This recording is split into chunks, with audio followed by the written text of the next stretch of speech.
Between concrete walls, there's a place for us where we could go, where we could be alone. Between city lights, we don't have to hide. I wanna go, do you wanna follow? There's something in the air, I can't explain it, but it's there. Ain't nobody gonna find us in our secret love affair. I don't wanna have to hide no more, it shouldn't be unfair. I wanna go, and I wanna know, do you wanna follow? Baby, do you wanna follow? Come with me, do you wanna follow? Baby, can't you see that? I wanna go, and I wanna know, do you wanna follow? Baby, do you wanna follow? Come with me, do you wanna follow? Baby, can't you see that?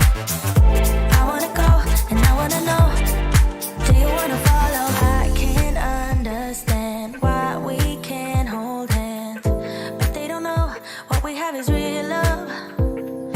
Aren't you sick and tired of having to hide? I know a place, do you wanna follow? There's something in the air, I can't explain it, but it's there. Ain't nobody gonna find us in our secret love affair. I don't wanna have to hide no more, it shouldn't be unfair. I wanna go, and I wanna know, do you wanna follow? Baby, do you wanna follow? Come with me, do you wanna follow? Baby, can't you see that? I wanna go, and I wanna know, do you wanna follow?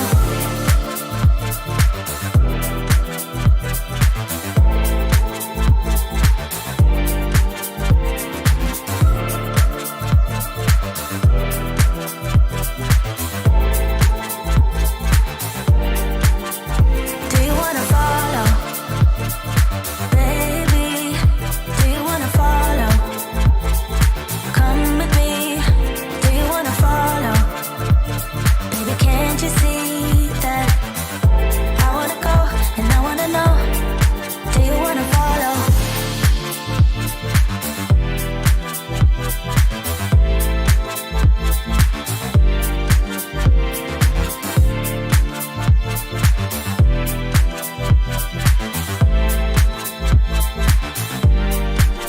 Do you want to follow? Do you want to follow? How long do you think I can keep using that song? Huh? I mean, eventually you'll get bored of it. It's a pretty good song, though. There you go. What's up, everybody? I'm Joshua Bardwell. What's my tagline? I'm Joshua Bardwell. You're going to learn something today. How is everything on the stream? Sounding good out there? Hello, chatters. Hello, everybody. Frank Barajas in the Discord says I have pretty good taste in music. That's I have some taste in music. I have some preferences. Put some Joe Satriani in my upload from today. Some people in the comments were a little surprised to learn that I like Satriani. Satriani's awesome. I play. How long can you go without touching an instrument while still saying you play it? I mean, if I could still play it. I play the guitar, so I have a lot of respect for guitar players. And if you play the guitar and you respect guitar players, you gotta respect Satch. I mean, you just got to, right? Did you see today's video? Today's video, the Foxier box review. Here's what I wanna just for a second show you guys, because I watched. So there's this channel called Veritasium. You guys maybe, if you don't know Veritasium, he's a good channel. It does a lot of educational content. And he did a video about what's important in the YouTube algorithm and how to go viral. And I don't put a ton of thought into how can I clickbait my titles? How can I make things go viral? But I do. I mean, as he said, when you make a video, you want people to watch it. So he said that one of the most important things is your click-through rate. Hang on, this is going somewhere. And what that means is that when YouTube shows your thumbnail to somebody, that they actually go, oh, and they click it. You need a click-through rate. So basically his take was that your thumbnail and your title are really important And I'm like, I gotta say, I've always kind of half-assed my thumbnails. I put a lot of effort into the videos. Sometimes I don't put that much effort into the videos. But I put a lot of effort into the videos. Then when it's time to make the thumbnail, I'm just like, I don't know. So I put some effort into today's thumbnail. And the problem is you guys only ever get to see like the thumbnail. So I just wanted to take a second and show you today's. This is the photo I took from today's thumbnail. And I used to be into photography a little bit when I was in college, and I'm kind of proud of this. So I wanted to just start the live stream by showing you guys my artistic creation. Huh? What do you think about that? That's not a bad photograph. I mean, I set that up. I staged it. I color graded it. I did a lot of work to that one. And yes, I did, in fact, smash that session with a hammer. It was already broken. So all you people out there who are saying, how I smashed someone could have, some poor FPV pilot somewhere could have used that camera. How dare you? It was already broken, and it wasn't under warranty, or believe me, I would have exchanged it. Somebody in the chat, I didn't catch your name. Yeah, say would Best Buy take that back? Yes. The Best Buy warranty is no questions asked. It really is. And I was suspicious too. This is the US live stream, so we could spend all day talking about Best Buy. I talked about Best Buy yesterday on the middle of the afternoon European live stream, and I felt a little bad about it because Europeans, they either don't have Best Buy in their country, or if they do have Best Buy, they don't have the warranty. It's not just Europeans. Outside the US, this warranty doesn't seem to exist. I don't know why we have it and other countries don't, but they don't care. You bring it in, you say I have a warranty, they look it up, they give you a new one, or they give you a gift card. They don't really don't care. So Swift Duck FPV is currently at work at Best Buy watching this. Back me up here, Swift Duck. You don't care. They don't care.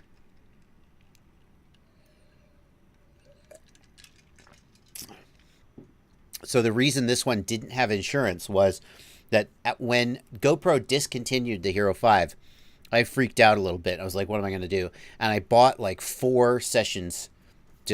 I just bought them off of Amazon. Best Buy didn't have them anymore, so I can't have insurance on them. So anyway. So thanks, Giovanni. Joshua, you the man. I got into FPV because of you. Watching from Florida. Thanks, Giovanni. It's a beautiful day. By the way, it is Memorial Day here in the United States. If you're watching in Europe, that's one of our major holidays.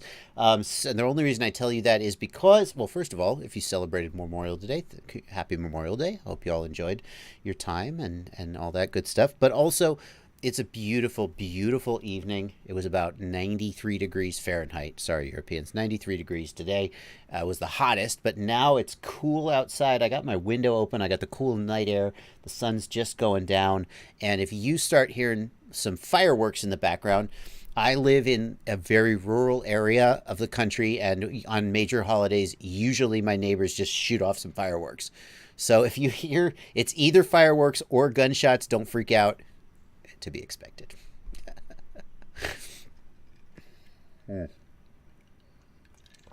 So, here's the deal. Here's what we're doing. Today. Q&A. If you're new here, first of all, hello. If you're new here in the chat, speak up. Say hello, I'm new here. Here's what I got going on my screen. I got the chat. This is you guys all here in the live chat. You talk about whatever you like, but you're going to ask me questions. I'm going to do my best to answer the questions. Now, those questions go by so freaking fast, I can't possibly answer them all, especially because I tend to talk. Look, we're 6 minutes into the live stream. I still haven't taken a question. I talk a lot. So if you want to get your question called out, you click this $ right here. You throw a couple bucks at me. It gets pulled out into the super chats, and I almost always get all of the super chats. The other thing, hi Andy Hound, first time here. The other thing that I always try to make sure I stay caught up on over here on the left, this is my Discord server. I have a Discord server. It's open to mostly to my patrons. If you want an invite, join my Patreon. You'll get an invite. And there are some, I just hang out over here during the day, answer questions every now and then. And one of the things I do is I monitor the live stream chat channel. Hello, Heath. Hi, Frank, etc., etc. Oh my God, you're on TV. That's right. So that's a way, if you're a patron, you can get called out without ever. Thank you, Stazrite, for 99 cents. That's how it works. So we're going to do Q&A for about 2 hours. So Yeah, Remy Tim. It's either fireworks or gunfire. It doesn't matter. Welcome to America. Uh, you know, there are a lot of aspects, and I try to stay away from politics in my live streams. We're here to talk about quadcopters. We're all here to set aside our differences and come together about how awesome FPV is. But there are a lot of parts of American gun culture that you could debate about. We won't do that here. But out here in the middle of the country, people just like to shoot guns. They're usually pretty safe about it. It's not a big deal. Everybody has a good time. It's just another hobby. So, you know, they just get out there. They don't. Hopefully my neighbors are smart enough to not shoot the guns into the air. They're shooting them into a safe backstop. I like to imagine that that's true. I was in Atlanta. I went to visit some friends in Atlanta last New Year's. I was in the middle of downtown Atlanta in the middle of the night, and at midnight, it sounded like a war zone, and I'm like, there's nowhere safe for these bullets to be going. I was really a little freaked out. So, but here in the middle of the country, hopefully people are a little bit less dumb. Anyway, oh, I see somebody. Hey, Joshua, new here. First time live stream from Upper Michigan, Blake Nichols. Yeah. All right, so let's get some questions. Let's start doing some questions. Let's see. Alex Reshka is here from Detroit. Let's see here. Can't get the IMAX Baby Hawk to bind with the QX7. Emax Baby Hawk. I see you're doing voice to text, Von Roddy. Let's start off with that. Can't get the Emax Baby Hawk to bind with the QX7. Well, the Baby Hawk, does it have... It doesn't... It has just a regular receiver. It doesn't have the SPI-based receiver like the Crazy Bee flight controllers do. I guess the thing I would wonder is... You got to be binding in the right mode, D8 or D16, and then the other thing that usually prevents binding is incorrect firmware. If you have the EU firmware, but it is the FCC firmware on the receiver, then it won't bind. Those are some of the things I would check, but D8 versus D16, that's where I would go. Let's see here. Hello, Utah. MC's Creations looking for friends in Brazil. NXL asks, is the milliamp hour rating on the battery the amount you get to fly or the total amount in the pack? NXL, the exact way that a manufacturer determines the milliamp hour rating, there isn't really a perfect standard for that. The manufacturer will do their own internal testing and they'll decide what they're going to slap on the battery. And I will tell you this, I have had manufacturers send me batteries for testing. They're like, well, what do you think of it? Because I do some battery I used to, once upon a time I did some battery testing. I hope to do it again, but that's neither here nor there. And I'll say this battery, they're like, it's a 1500, and I'll pull 50 milliamp hours from it, and I'll be like, well, you could probably call it a 1600. You know, so it's just a little bit of there's just a little bit of wiggle room there. So in general, the larger milliamp hour packs, you'll get to fly longer. But like the exact milliamp hours that you get out of the pack, I just always watch the voltage while I'm flying. And when I see the voltage of the pack start to sag down around 3.5 volts per cell, then I start thinking it's time to bring it in. And my rule of thumb is that I want the pack to be resting at around 3.7 to 3.8 volts when I'm done flying. So as I'm flying it, it'll be at like 3.6 or maybe 3.55. And then when I land, it bounces back up to 3.7 or 3.8. And if you have current sensing on your build, you can then see how many milliamp hours you pulled. Now, here's my rule of thumb. If I get about 85 to 90% of the milliamp hours on the label under real flight conditions, I feel pretty good about it. When I do a 1C discharge on the bench, in other words, for a 1500 milliamp hour pack, I would discharge 1.5 amps.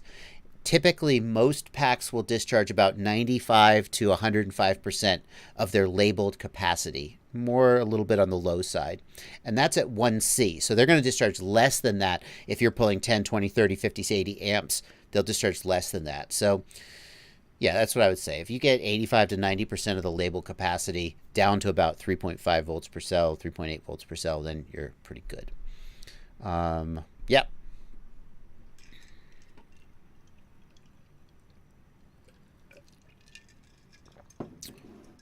MC's Creations says, with $5 in the super chat too, I just created the first Facebook group for RC and FPV in my city, Joshua. There's no other. I made a video a little while back about finding FPV groups in your city. And I'm not sure I put this in the video, but one of the things I said was check your local multi-GP chapter. And it was so gratifying because lots of people are commenting going, holy crap, there's a multi-GP chapter 10 minutes from me. I didn't know that. And I'm like, I'm helping people. The other thing I said is look on Facebook. But here, I don't think I put this in the video. If you look on Facebook and you just take your city name, São Paulo FPV, if you search for that and you don't find it, make it. That way, the next guy who comes along, MC, I don't know what city you're in. I just guessed São Paulo because I actually know how to pronounce São Paulo, so I want to show off. If you look for your city and FPV and you don't find a Facebook group, make one so the next guy will find you and you can be the seed that grows the tree. Yeah. Anonymous wants to know what I think of the Mamba Stack. Diatone makes pretty good electronics. I'm a fan of the Mamba Stack. The 20mm Mamba Stack, the Diatone stack, is actually really well spec'd among 20mm stacks. So, yeah. Let's see here. Tiny Hawk voltage blinks 0 in the goggles. SB Chevy 3, if your Tiny Hawk blinks 0 volts in the goggles, well, first of all, let's ask the question, is it actually at 0 volts? Well, clearly not, because otherwise you would fall from the sky with a black screen. So if you can see it blinking 0 volts, you know it's not really 0 volts. And what that suggests to me is that something about your voltage sense circuit is not working right. I don't think there's going to be a lot. Here's the question I have for you. Pardon me, guys. SB Chevy, does it always blink 0 all the time? Or does it sometimes show the voltage and then sometimes blink 0? If it always blinks 0 all the time, you may have screwed up the configuration. So, right here, if we go to the power and battery tab, here is the voltage meter and current meter source. The voltage meter source should almost always be onboard ADC. If you change this on your Tiny Hawk to something else, it'll cause you to not see any voltage. So maybe that's what's happened. That's what I would check if I were you. But if it sometimes shows the voltage and then sometimes shows 0, that's just probably physical damage to the board. There's just not going to be a lot you could do about it other than replace the flight controller. Okay, we got some chats here. Let's see. I got one more. Alex Goresh wants to know, my Tattoo R-Lines, 4S 1300 milliamp hour, they're only, oh damn it, it moved. They're only getting 700 to 900 milliamp hour before they're at 13.8 volts.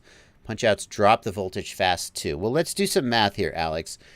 13.8 divided by 4 is 3.45. So, like, if you're at 900 milliamp hours out of a 1300 milliamp hour and you're only getting, and you're down to 13.8, 3.5 volts, what percentage is that? Let's say 900 out of 1300 is 70%. 700 out of 1300 is just a little bit more than 50%. That probably says to me that your batteries are getting old and it's time to replace them. What you could do is you could test the internal resistance.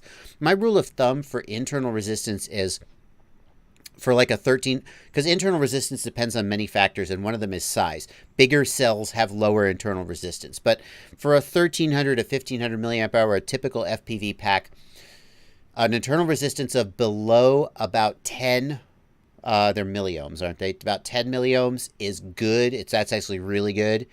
An internal resistance of between maybe 10 and 15 milliohms is still good, but not like, oh my God, good. An internal resistance between 15 and 20 is, that might be like a 75 C pack, but not like a 90 or 100 C pack. And then an internal resistance of like 18, 19, 20, 25 and higher, that means your pack's just done. So I'm going to guess, Alex, if you were to measure the internal resistance, you would see a high internal resistance. But the bottom line is, if the battery's sagging and if it's discharging not very many milliamp hours, it's probably an old battery and it's done.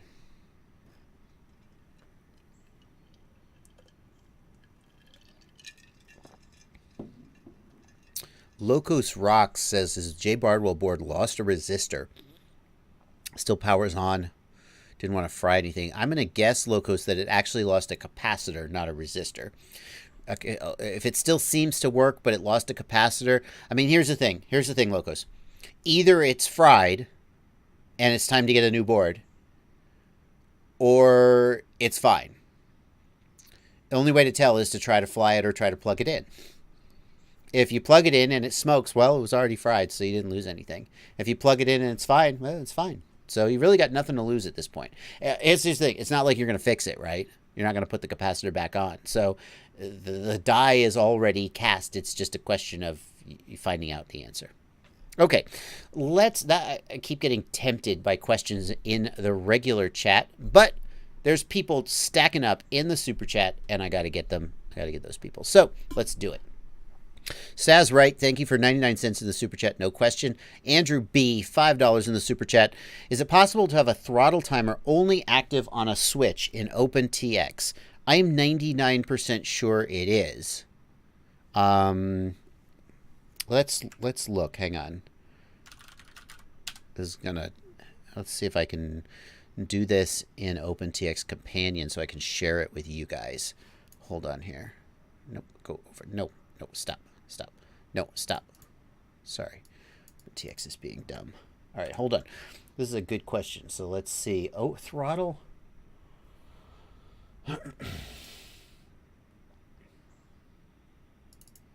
Okay, let's open up this backup. This is just oh, no. Stop that. Sorry, guys. Radio profiles. Tyrannus. Now we'll open the file.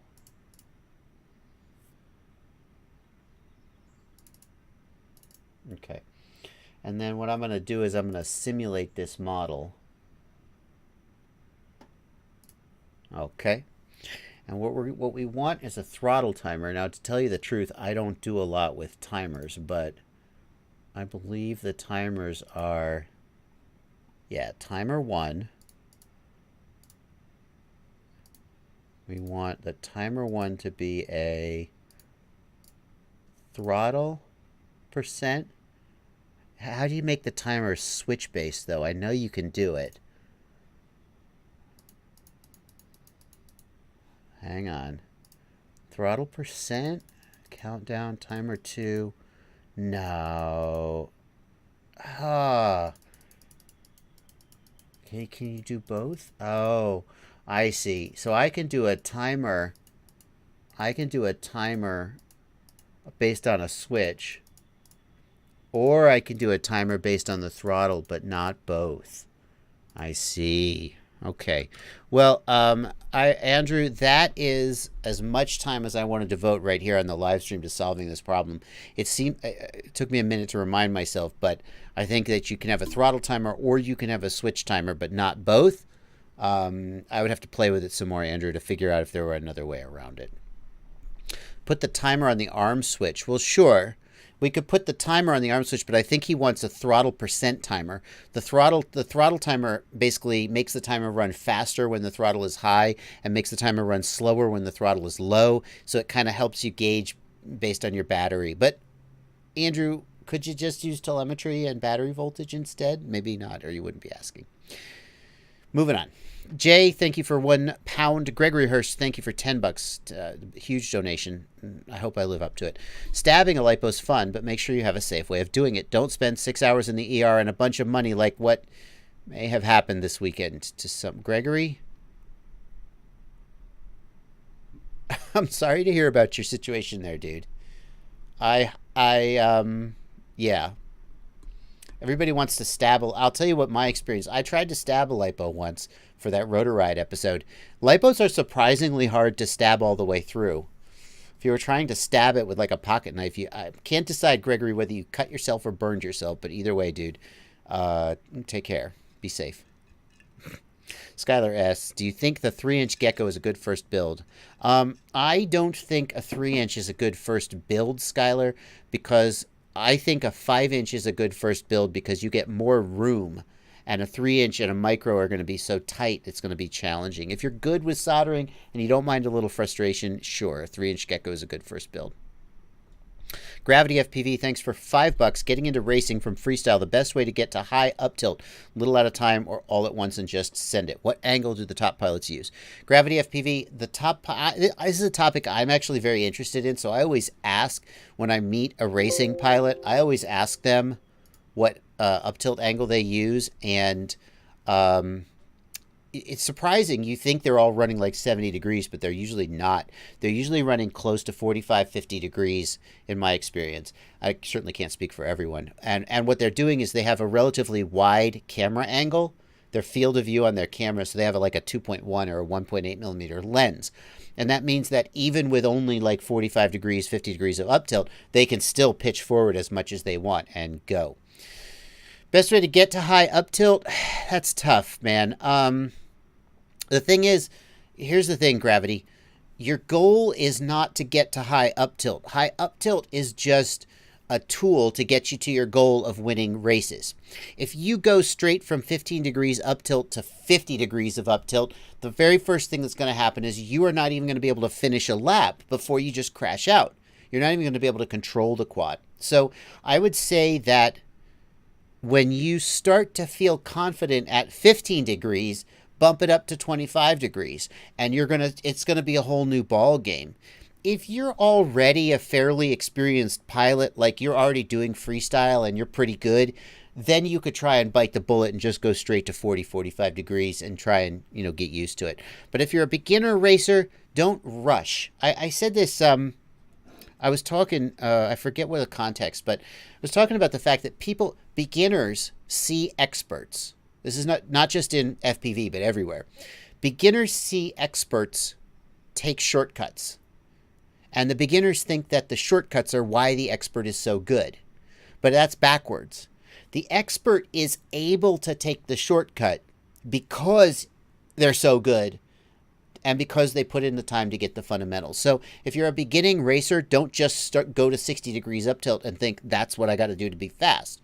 You got to do a whole lot of other things before you can race at 60 degrees up tilt, or you're going to lose it.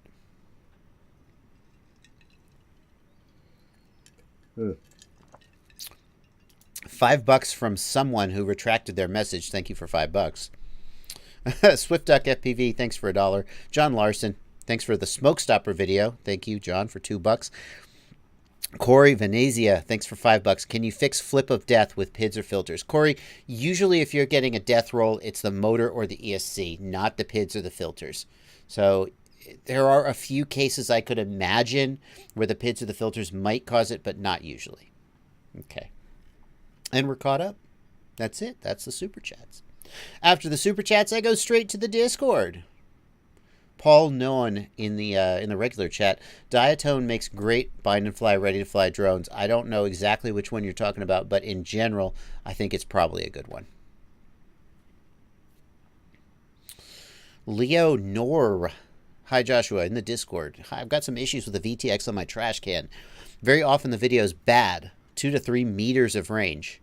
I enter smart audio and verify the band channel output. It's all correct. If I enter the TA menu, the settings are all wrong there. So let's start there. I love your instinct there, Leo. If you are having trouble with video range, the very first thing to do is to make sure that your goggles are on the right channel. And a lot of times people are using the auto scan. Auto scan is not reliable. It's especially not reliable if you're very close, because when you're close, that VTX bleeds onto adjacent channels and you'll kind of be on the right channel, but you won't. So don't use autoscan. Verify the channel the VTX is on. Now, you can do that with LEDs or flashing lights, but the smart audio menu is a great way to do that. However, one thing to keep in mind is that when you go into the smart audio or the Trant telemetry menu, you may not see what the actual settings of the VTX are. What you need to do is you need to look at the very top line of that menu. And if you see a row of dashes at the top of that menu, it means smart audio or Trant telemetry are not working.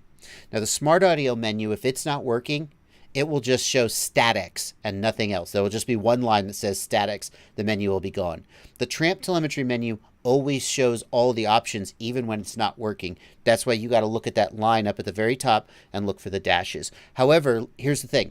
If your VTX is using smart audio, don't pay it. The Trant telemetry menu doesn't mean anything, and vice versa. Okay, so you've confirmed that you're on the right band and channel, and then what? Leo says the settings under the Trant menu, the TR menu, keep changing. Well, it doesn't matter. Your VTX is using smart audio, so the Trant menu doesn't mean anything. Just ignore it. But you should be getting more than 2 or 3 meters of range. What I would do at this point is start process of elimination. Use a different set of goggles. Try your goggles on somebody else's VTX, and so on. Jay Larson points out you can add a switch to reset the timer on the Taranis throttle timer. That's a special function, I believe.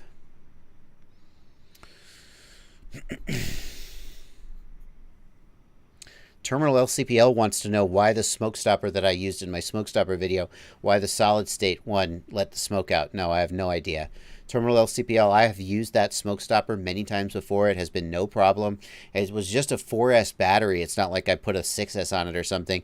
It just was the gods of YouTube videos deciding to make something hilarious happen. By the way, those solid state smoke stoppers are usually, they don't do that. That was just bad luck. The reason I don't like those solid state smoke stoppers is because they take too long to clamp down, whereas the light bulb clamps very quickly. But they don't usually smoke.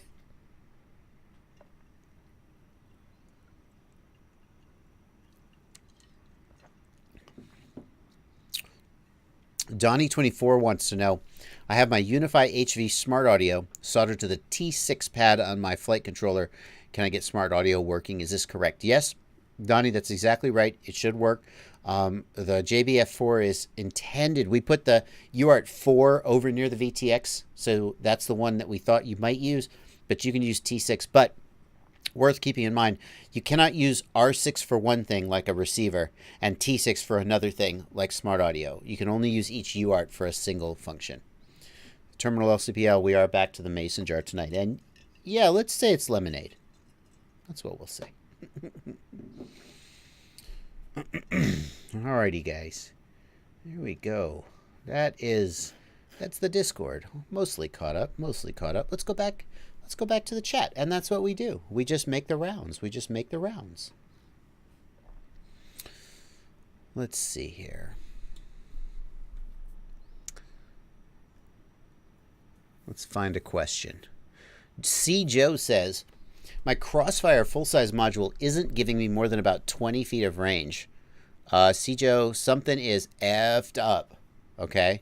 I mean, I would start with the antenna, even at the minimum output power, 20 feet of range. You should have 99 RSSI out to 500 to 1,000 feet easy, So let's just, just easy.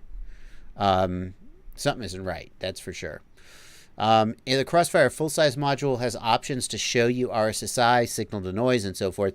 But again, I would go back to just basic process of elimination. Swap the receiver.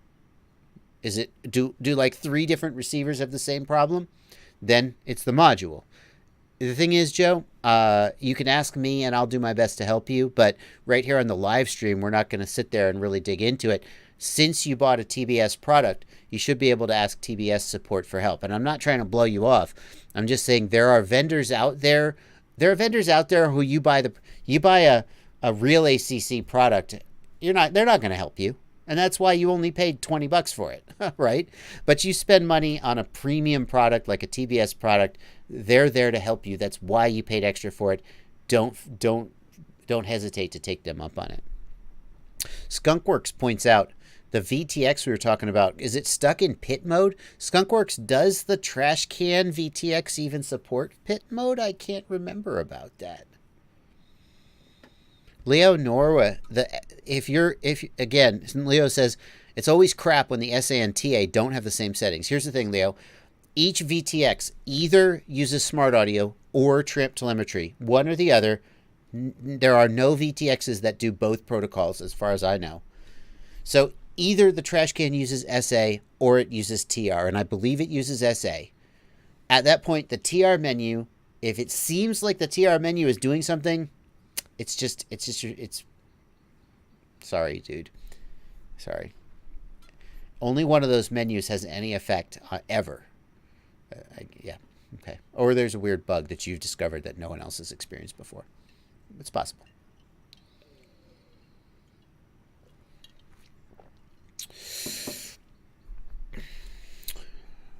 Frank Barajas asks, is Crossfire or R9 only available via an add-on module? Are there no native built-in? Frank, I think that FreeSky has just announced soon to be a radio with 900 megahertz built in. What is the new FreeSky? Yeah, it's the S9. Is this it? The X9D Plus SE. Yeah. No. Sorry. Well, they've announced it. I may not be able to find it here on the live stream, but they've announced a radio with both 2.4 gig and 900 megahertz built in. Oh, well, I'm sure the chat is already chiming in to say what it is. I don't know. I'm sorry, I don't know. Frank, I do think that they've announced at least one radio with FreeSky R9 and 2.4 gig built in, but I don't remember the name of it. Other than that, no. Yancey Smith wants to know how I keep the carpenter bees from trying to turn my log cabin into sawdust. And Yancey, I remember you asking that question on yesterday's live stream, so you must really want to know the answer. Here's the deal, Yancey. We don't do anything about the carpenter bees. And the house was built in the mid to late 80s. It's still here. So this just keeps happening.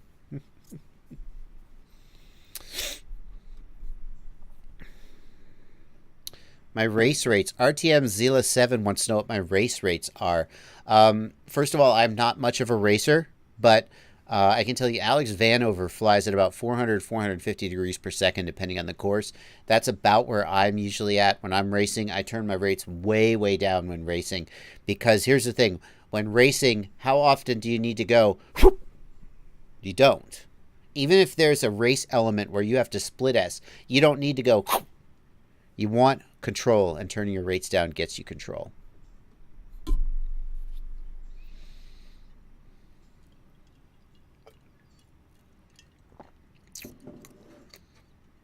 Matthew Archibald says, I've had bad experiences with the JBF4 pads lifting very easily. I don't know what to tell you about that, Matthew. Every so often we hear from somebody who said, oh, I lifted pads, but usually it's soldering technique that's causing that excess heat. I mean, I can tell you I've never lifted one. It's so hard to judge about that. I don't think that there's anything different about the JBF4 compared to like the Foxeer. I mean, it's all, you just make the PCB. Maybe the pads are smaller on the JB and therefore they're less tolerant of heat. But at the end of the day, even with poor soldering technique, it's so hard to respond to this because I don't want to be like, Matthew, I don't know. Maybe if you are like a NASA certified soldering expert and you're saying my pads are lifting too easily, then I'm like, okay, well, maybe I should pay attention. But I can only tell you the experiences I've had. And when people have said I'm lifting pads too easily, the first thing that tech support does is say, hey, can we see a picture of your board? And then what they look at is like, do you seem to have great soldering technique or do you seem to have terrible soldering technique? And usually the people who are lifting pads have terrible soldering technique. So we want it to be as durable as it can be. But at the end of the day, if you put enough heat in it, the pads are going to lift. Let's see here. Yeah, I've been working my rates down too, Cenobite DNBFPV. I've been coming down from about 1100 to about 900 degrees per second, and I really like it. What I found was, what motivated me to do that was that I looked at my black box logs and I saw that I seldom was going to full stick deflection anyway, at which point you may as well reduce your rates and get the extra control back.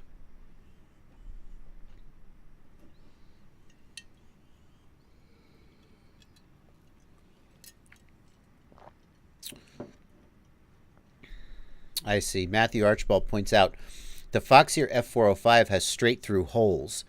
Yeah, so those are going to be a little bit more tolerant of heat because there's more copper in them. Whereas the surface mount pads in the JBF4 are going to be less tolerant of heat because they don't go all the way through the board. I personally prefer the flat pads, though. I guess it does take a little bit more effort, a little bit more technique to solder to them, but yeah. All right, well, we got some super chats building up. Andrew B reminds me that we got some super chats building up, so let's go back down to the super chats and catch them up. Cenobite wants to know, who's better, Cricket or Vanover? Thank you for $2, Cenobite. No offense to Cricket. Cricket is inspiring, but there's just no question Vanover's a better pilot. Vanover is one of the top, 10 FPV pilots in the world. There's just, and Cricket is awesome. Cricket has here's what I'll say for Cricket. I remember when I first met Cricket, and he wasn't that good of a pilot. And in such a in 6 months, Cricket went from basically as bad as Bot Grinder. No, I'm joking. I'm sorry, I couldn't resist. Cricket went from basically a mediocre, beginnerish pilot. He just went to OMG, what did he just do? And he did it through sheer determination, stick time, and money. Because he broke so many quads learning to get as good. And now Cricket, watch the stuff that Cricket does, and I go, wow, that dude's really getting somewhere. But there's just no question that Vanover is a better pilot, because Vanover is one of the fastest racers in the world and a really embarrassingly good freestyle pilot all at once. And he flies 3D, and he flies fixed wing extra. And I'm sorry, Cricket or Vanover, just no question. I got to give it to Vanover. But I don't think that should be seen in any way as an insult to Cricket. You take Vanover versus almost anybody else in the whole world, and it's Vanover. I should really not. I'm sorry. I'm going to have to cut that whole segment right out of the live stream, because if Vanover sees it, his head's going to get even bigger than it already is. And we just don't need that. Okay. Let me try it again. Cricket is a way better pilot than Vanover. Vanover, he's young. He's got a lot of maturing to do. He's going to be good someday, but Cricket, no question, Cricket is way better. You want to know something, guys? Watch Vanover's freestyle videos. You see that he started doing those backwards drops through gaps. Cricket showed him that in Orlando. Cricket, remember the Rotor Riot video where Cricket and Drew did the how to do reverse dives? Cricket hand taught Vanover how to do it, and Vanover was like, "Oh, that's good." Every time you see Vanover do a reverse dive, Cricket owns that. Okay. Jay, thank you for £5. Do you think Foxeer will be able to allow more camera control with a firmware update? I guess it's possible, Jay. It's just a question of whether they're going to do it, and I don't know the answer to that. I recently learned that the Cadex Turtle has a TX and RX pad, and it supports the RunCam protocol in Betaflight. That's new. Maybe Foxeer will do the same. Thank you for $2, Jesse Williams. NXL, thank you for $3. About how long can you leave a LiPo fully charged? NXL, the damage from having a LiPo fully charged is cumulative over time. So when you leave a LiPo fully charged for 1 day and then you discharge it, that hurts it just a little bit. If you leave it for 1 day 30 times, that's basically the same as if you left it for 30 days. So it's cumulative over the life of the LiPo. I don't put them to storage if I'm going to be flying in the next, if I charge them on Friday, but I don't fly till Sunday, I wouldn't storage charge them. But much more than that, I try and put them to storage.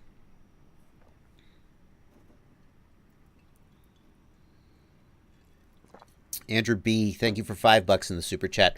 Any reason why the B-Brain Lite VTX has worse range than the Mobula 7? They're both 25 milliwatts, same channel, etc.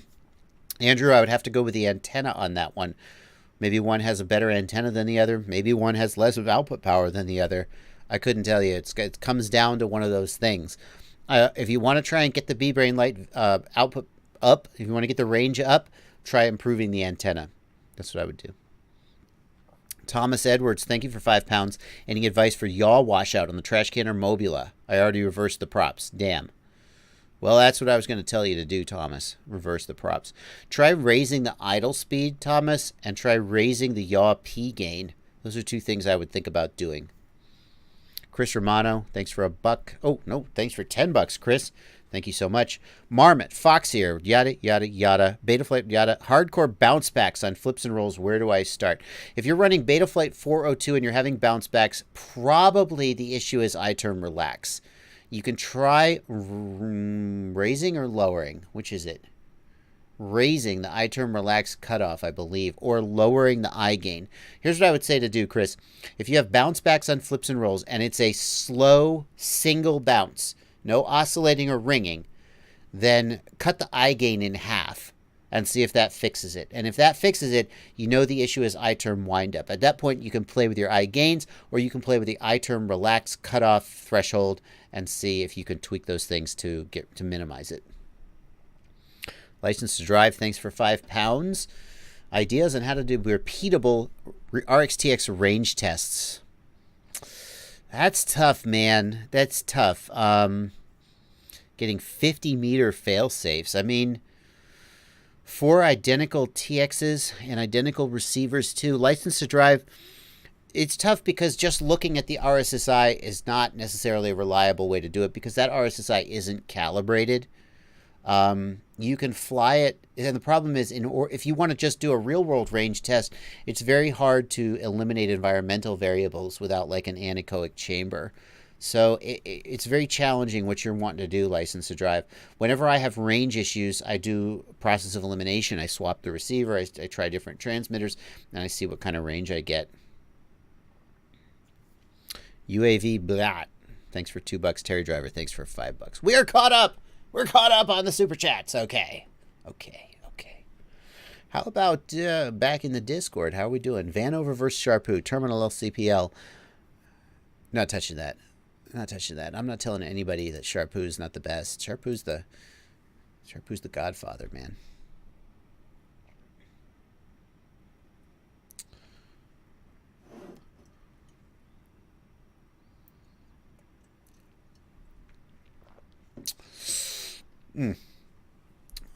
Let's see.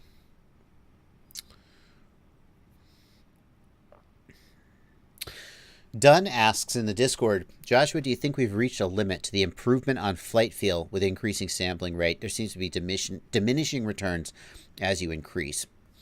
Yeah, so there's a school of thought as espoused by some of the Butterflight devs and some of the, I think the Flight 1 team, although nobody knows really what Flight 1's doing underneath the hood because it's closed source, there's a school of thought that faster sampling, like 32K sampling, even faster, some have said, allows more advanced filters to work.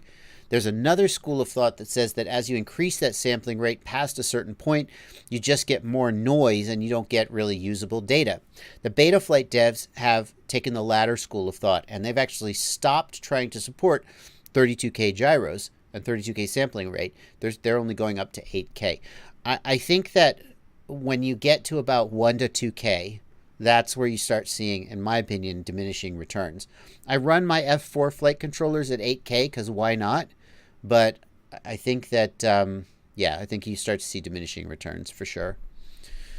Other people would disagree, I feel obligated to say. And I'm certainly not an expert at filter design or anything like that, but it really depends a lot on the approach you take. So I think that someone who was hardcore, like a hardcore Butterflight believer, would say that the Kalman filter is state estimation. It's not just a low pass. It's something more sophisticated and better.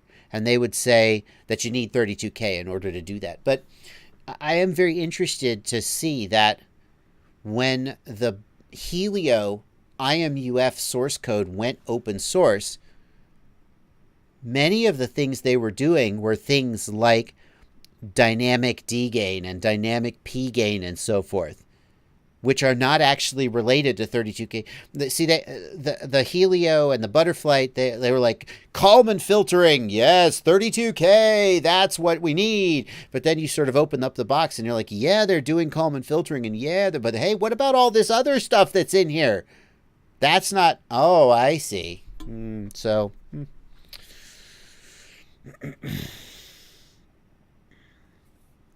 Let's see here. Is it worth leaving? Looking for, there's so much chat going on. Elevated Customs points out, regarding the issue with the B-Brain Lite VTX, make sure you check the smart audio to verify the output power is set to high. It comes set to low, if I recall correctly. I would hope that he already did that, but good point, good point. Jay Larson wants to know about the Arum X-Polar antenna. Let's look at that. Arum X-Polar antenna. Arum X-Polar. No. What are we doing here? No, not Serum. Arum. Arum X-Polar. Arum X-Polar antenna. So what this is the Arum Polar X is 2 linear antennas cross-polarized in one PCB.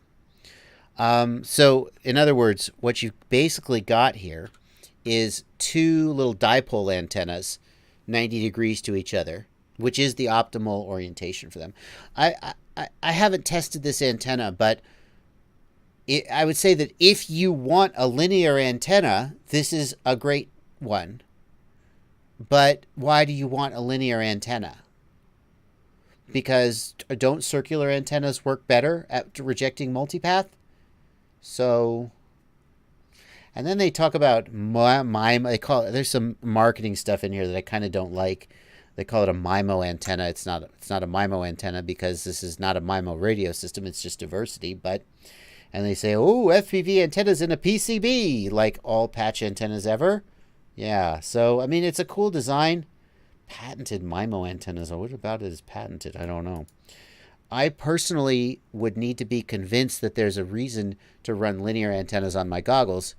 Because here's the thing. If you have a circular antenna on your quad and you run a linear antenna on your goggle, you're losing 3 dB right off the bat. Now, some people say 3 dB. Well, you would hardly even notice that. And I'm like, well, I mean, if I promised you 1 watt from my video transmitter and I gave you 500 milliwatts, that's 3 dB. You would probably care about that. 3 dB. I mean, it's not nothing. So, I'm not sure I see. If you have a linear antenna on your quad, maybe this antenna makes sense. If you have circular antennas on your quad, I don't see the argument for it. But maybe I'm wrong. I would have to test it to know.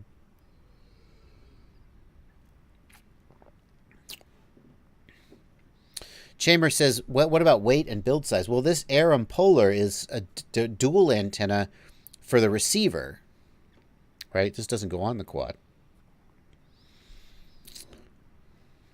Let's see here.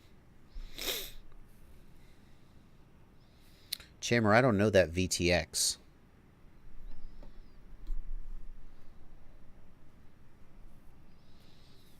Let's see here. All right. There you go. That's the Discord. That's the Super Chats. And we're back around to the regular chats. What's my go-to antenna? 570RC, what's my go-to antenna on my freestyle quad and my goggles today? My go-to antenna today, it has been this way for a long time, is the Strix Hoot antenna from Ready Made RC. It's unfortunate it's only available from Ready Made RC. They manufacture it. This is actually, it's similar to the Triumph. It's a Lindenblad design. It doesn't have the best axial ratio, gain, etc., but it's sort of like the second best at everything, so I kind of like it. But what I really like about it is that it's incredibly durable. The coax doesn't wear out too soon. It just is a really, really good all-around antenna. And for $10, I mean, that's as cheap as a Foxy or Lollipop. If you're in the U.S., at least, and you can buy from Ready Made RC, this is the one I like. I'm a big fan of it. And yes, it's available in MMCX, UFL, etc. I don't know if there's a stubby one. But that's the one I've used forever. Doesn't look like there's a stubby one. Oh, well. Yeah. What's up, Scooter FPV? Thanks for making it, dude. I should say the TBS Arum antenna, the one we looked at was the X-Polar. There's another one that's supposed to be circular polarized, and that's very interesting because flat circular polarized antennas are usually directional. So if they truly have come up with an omnidirectional flat circular polarized antenna, I am impressed, but I'm also skeptical. So.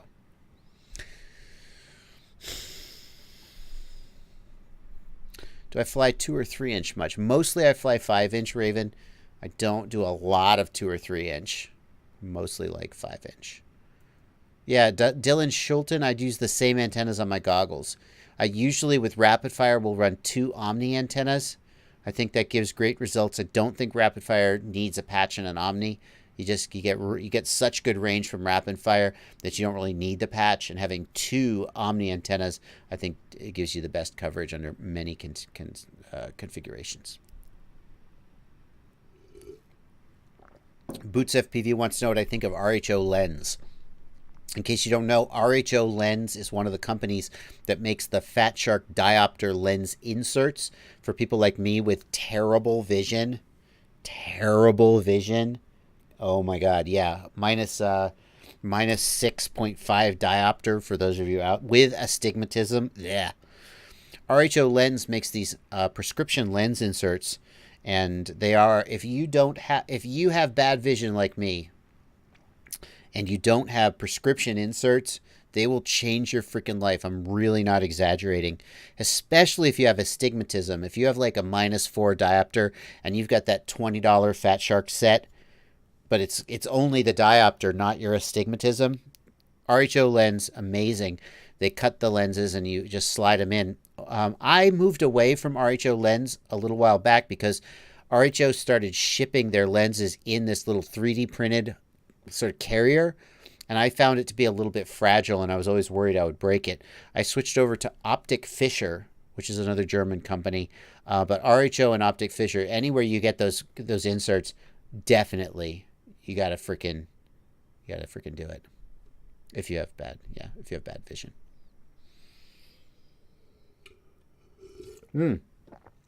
Cordorbert de Villiers, I apologize for pronouncing your name like that. What do you think about the new Orca goggles? Do you think they will compete with Fat Shark? Let's talk about Orca. I talked about the Orca and the Orca Kickstarter at the beginning of my last live stream. Let's talk about that for just a second because I have new information. So first of all, what do I think of the Orca goggles? Hard to say. I saw them back in January at CES. At that time, it was a prototype. Basically, it didn't have the DVR working. It didn't have the receiver module working. It was basically just the optics and the lens module and so forth. And it looked amazing. Basically, the similar 43, 44, I think, degree field of view, very similar to the HD3, but without any blurry edges.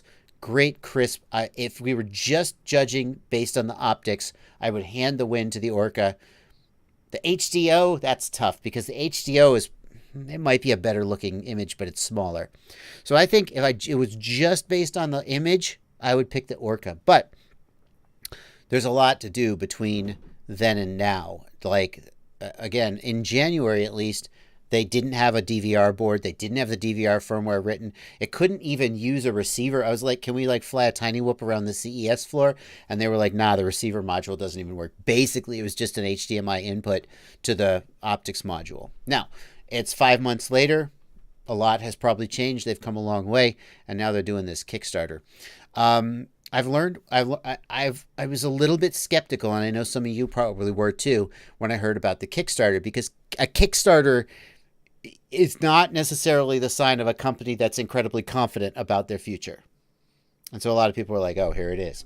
So what Orca has said is, first of all, they said on Facebook, they said we got VC funding as of a month ago.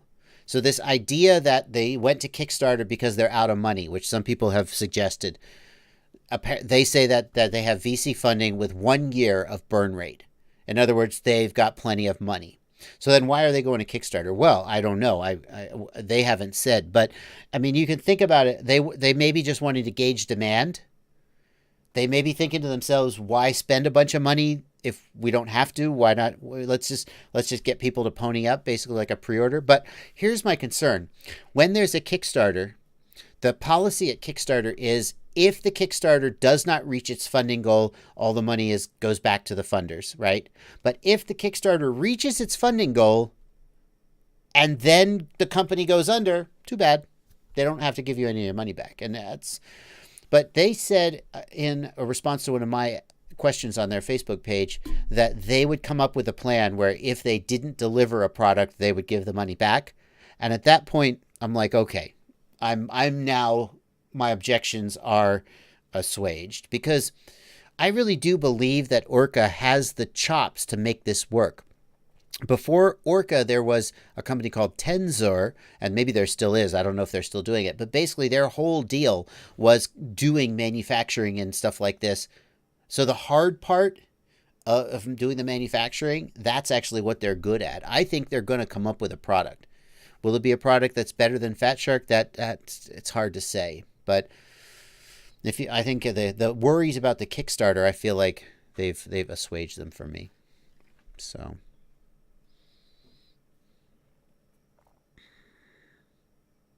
Yeah, License to Drive says Kickstarters can work well for established companies that want to offer a unique product, but they're unsure if there's a big enough market. Exactly. And here's the thing. Anytime you put out you pitch an idea for a new product, everybody is like, oh yeah, I would love that. Oh, for sure. And then you're like, okay, well, credit card, please. And they're like, I don't know.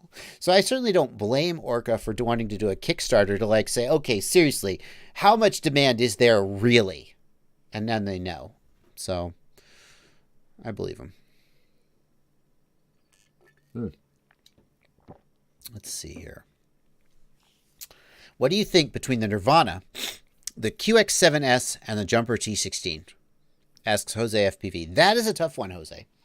The Nirvana, no question, the Nirvana has the best hardware design and the best build quality of the three, hands down. But the Nirvana's ergonomics are kind of screwy. I'm not sure I love the Nirvana's ergonomics. And as cool as the touchscreen on the Nirvana is, I actually am not sure I wouldn't rather just have some switches and buttons. The QX7, the ergonomics are more traditional, but I kind of don't like the wide form factor. I would probably get used to it. The T16, I wish the gimbals on the T16 were better. But the T16, of those, the ergonomics on the T16 I like the best, and the screen is really nice. The T16 can run Crossfire and FreeSky at the same time. No, it doesn't have the internal module.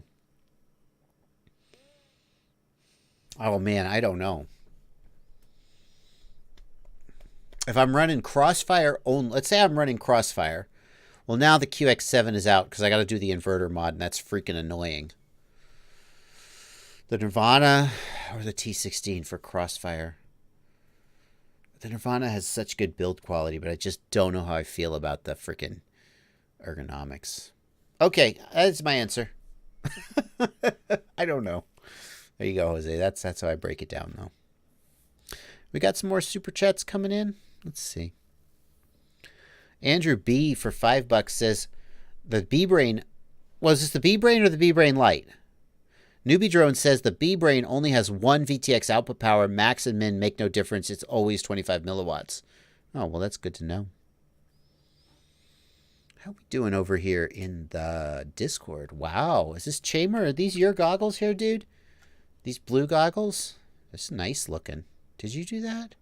I've been thinking about painting my goggles. That's not really relevant to the live stream. I have a nylon skin on my goggles, but I've been thinking about painting them. It's going to be like, I really want to get like a really cool, like pearlescent metallic paint, and then clear coat, and then the goggle shell itself costs money. And when all is said and done, it'd be like $70 to paint my freaking goggles.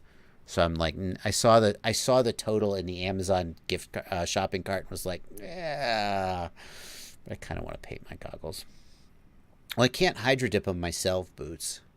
I don't know how to hydro dip. Yeah, Adam Simmons.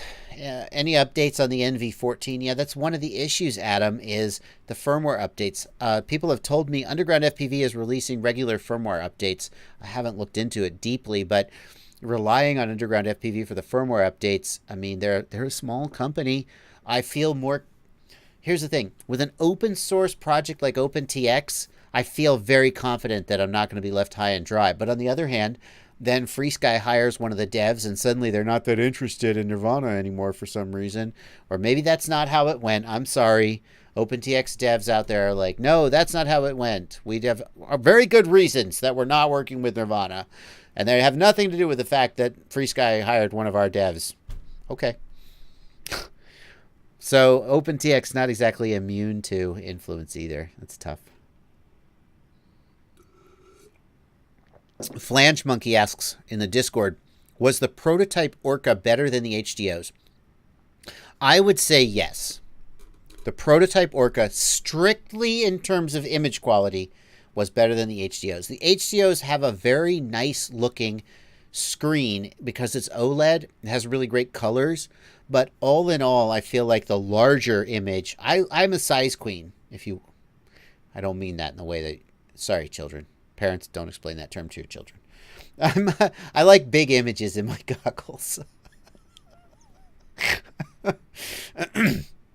And so I would rather have a larger image that's not quite as good. And that's why when I first put the HDOs on, I was a little underwhelmed, sorry to say.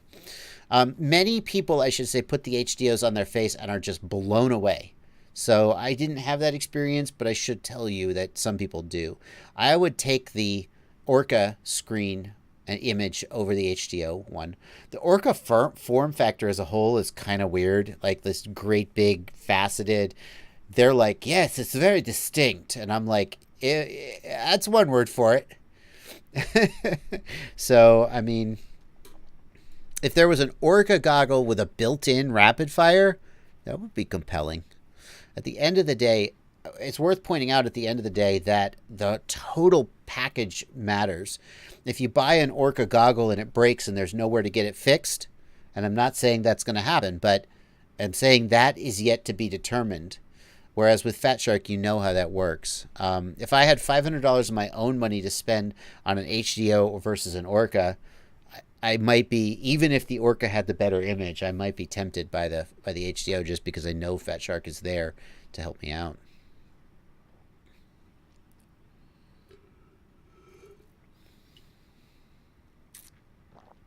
Boots FPV dips and powder coats motorcycle parts. Well, you're more than ready to do your goggles there, dude. Yeah, you cannot powder coat plastic. That's true. Hydro dip is pretty awesome. Get my goggles chromed somehow. Introvert FPV wants to know about any thoughts on Cricket's new flight controller. Cricket's new flight controller is not a new flight controller. It's just a Revolt. It's a Flight 1 Revolt that they knocked the plugs off of for a lower profile build. Am I wrong about that? It's not a new flight controller. So I would say if you like Flight 1 and you want, I mean, I presume Cricket's getting a kickback on this. If he's not, then he needs a manager. So I presume every time you buy a Cricket flight controller, he gets a couple bucks. I assume. So if you want to support Cricket, if you like what he's doing, then buy his flight controller. But it's not like I don't think it's any different than any other Revolt flight controller, is it? I don't think so. Let's see here. Adam Simmons says, I have goggles with HDMI input. Any receivers that have HDMI output? Yeah. Adam Simmons, high-def receivers, like the Connex Pro Sight. That's what that HDMI input is for on your goggles. It's also so you can plug into your computer and play simulators on your computer with your goggles. That is true. It does work. But the main reason that goggles have HDMI input is for high-def FPV receivers like the Connex Pro Sight. Big Data Pimp wants to know, what might cause a death roll or flip randomly? Flies great for 1 to several packs, then randomly flips out. No resets. Normally happens at higher throttle. So here are some of the things. Oh, Smoke This wants to point out that you can powder coat plastic. Okay, sorry. Here's what I think about when you say that, when you're getting death rolls. The first thing I want to know is, are you getting resets? Like, does the video go to static? That would indicate that the video transmitter is shut down. Do you see the Betaflight logo appear in your goggles? That would indicate that the flight controller reset. Do you see the Foxy or RunCam logo, or does your camera reset? You need to be familiar with the startup sequence of your camera, your VTX, and your flight controller so that you can recognize when one of them has lost power and is resetting. The other thing I look for is if you have a GoPro on board or any other high-def camera, Foxy or Box 2, I want to listen for the doo-doo-doot. That indicates that the ESC lost power. These are all ways that you can start to troubleshoot what exactly went wrong. Usually, if you have a death roll, it does not mean that you lost power, because when a quad loses power or fail-safes, usually all 4 of the motors will shut down at about the same time.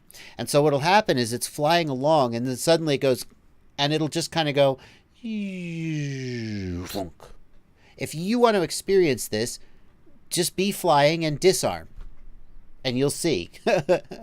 Do it over a soft grass field or something. But so when you get a death roll, when the quad goes, that usually indicates that a motor or ESC abruptly stopped making thrust.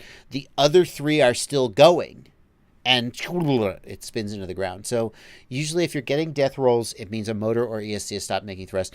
And then the question I ask myself is, does it always go the same direction? If it always rolls front and to the left, that means the front left motor has a problem, and you swap the motor. That's what you do. Just don't throw the old motor out. It could be fine. Take the motor off, put a brand new motor on it, pony up $20 or whatever a motor costs. You need a spare anyway. You should have bought 5 when you first bought the motors. So now you're going to have to wait for a new one to come. If you ever buy motors, don't buy 4, buy 5. You're going to need the spare. Put a spare on. Does it stop it? No. Then swap the ESC. By the way, you should have bought 5 ESCs too. There you go.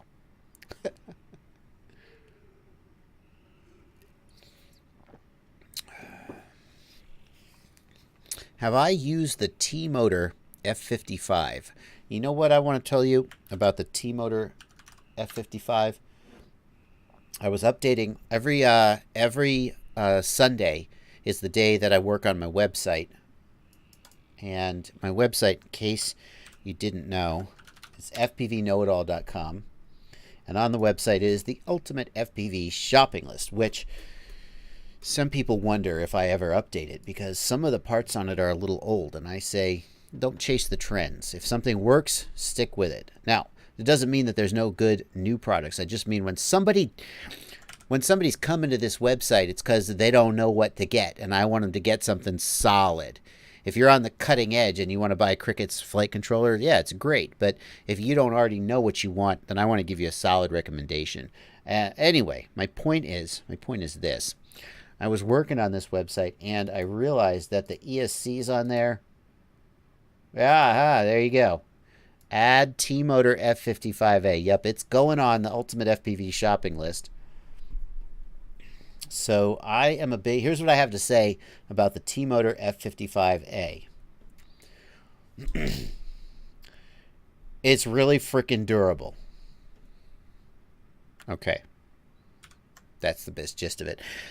This is one of the most durable ESCs that I'm always keeping my eye out with 4-in-1s because that's the biggest thing you want from a 4-in-1 is you don't want to smoke it, and it's really challenging. Even my ESC, which we beat the hell out of in testing, I still hear from people who smoke one every now and then, and a lot of times we just give them a replacement. But of all the ESCs I can think of, this is one of the ones that I hardly ever hear about people smoking. So I'm a big fan of it, and it is being added eventually whenever my lovely assistant, my wife, gets around to adding. She does the actual edits to the website for me. Thanks to her.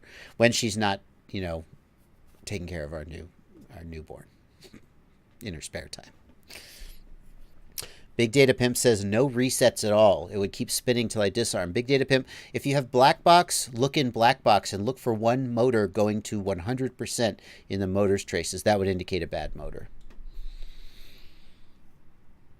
It's possible it's a desync. It's possible it's a desync. Desyncs actually almost never really happen if you're using typical like 4S voltage on a 2207 motor. Desyncs probably aren't happening. Like a real, like legit desync, it's usually physical damage. If you're running 6S on a weirdo size or something, you could need to change the motor timing to fix desyncs, but probably it's not a desync. Yeah.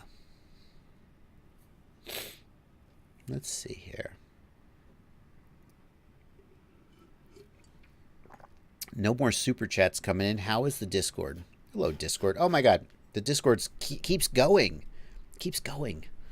I didn't scroll down in the Discord. See, I missed it. Chamber says the F55A is bulletproof. One thing about the F55A, if you get the T-Motor F55A, the current data is not output in BL Heli telemetry. The first time this happened, it blew my freaking mind because this guy said, I've got ESC telemetry set up correctly, but I'm not getting current. And I'm like, well, you must not have ESC telemetry set up right.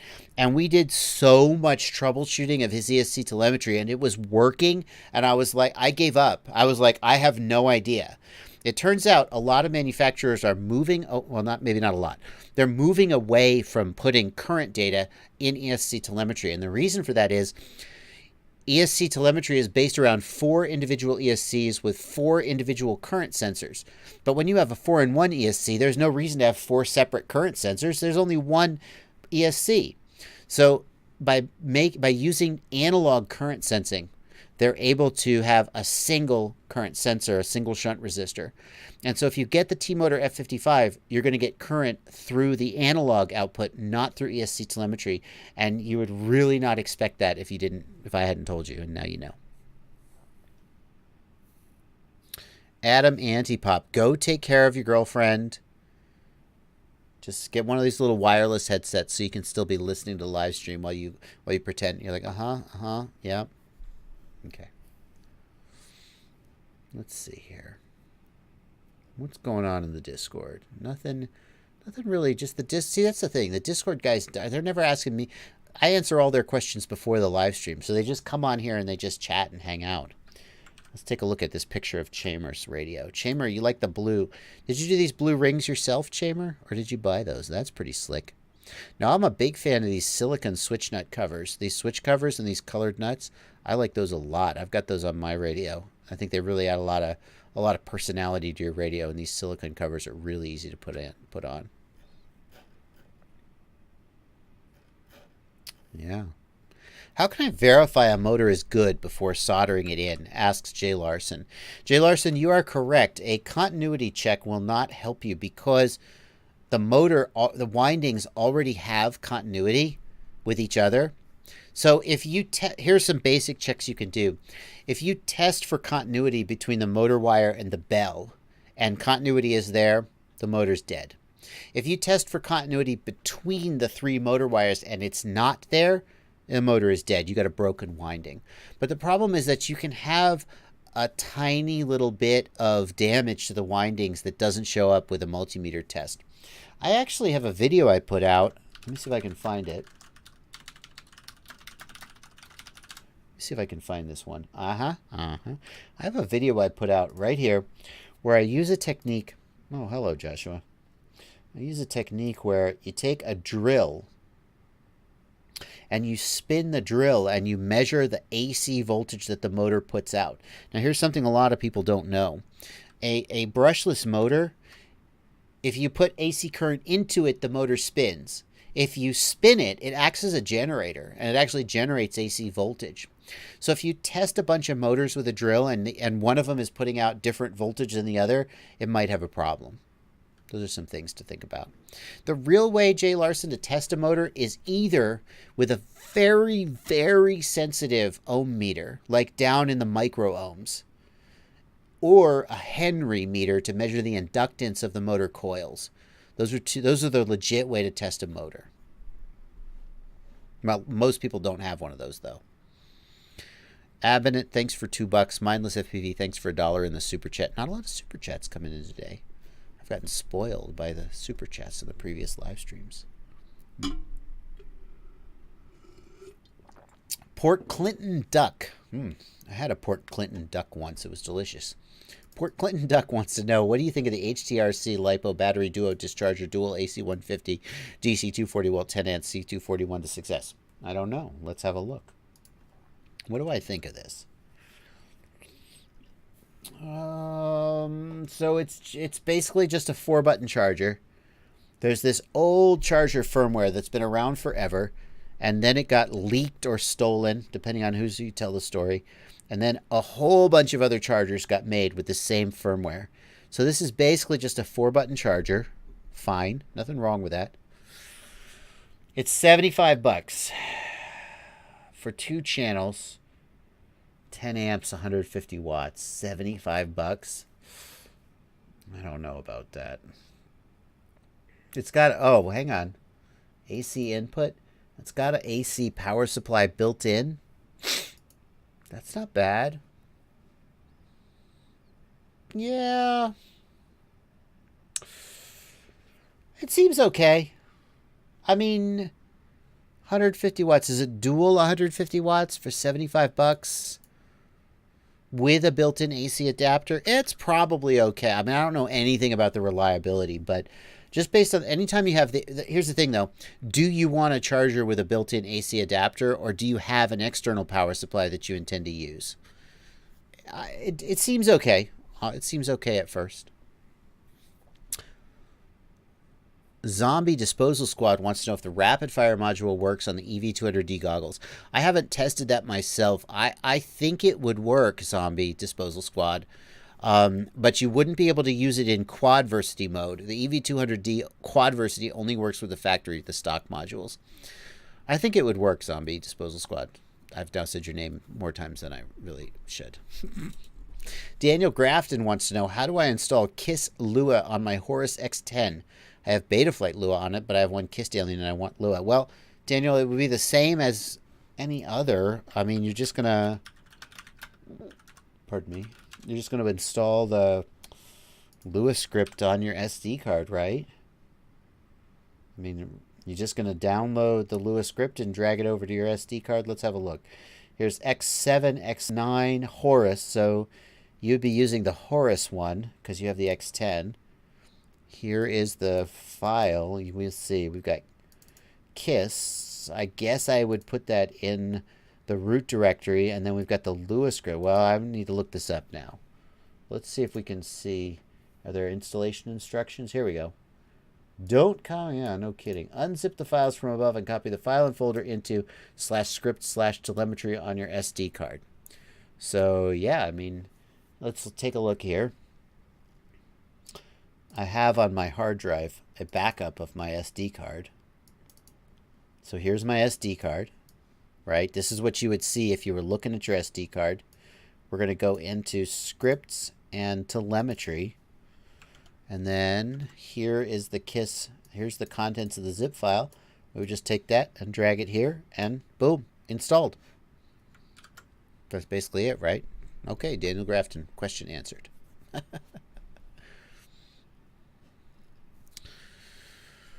MC's Creations wants to know, thank you for 5 reais. Reais.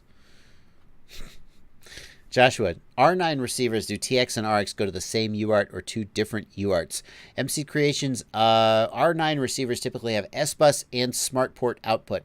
So whereas with Crossfire, you would put the TX and RX to the same UART, with R9, you would need separate UARTs because S-Bus and SmartPort are different functions. So if you get an R9 receiver, get the R9MM receiver and use the F-port firmware, and that saves you 1 UART.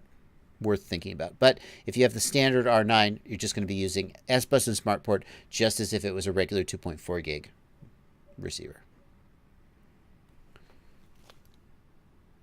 No fireworks yet. I guess the Memorial Day fireworks are not happening. I heard some last night, so I was wondering if we'd be getting any tonight.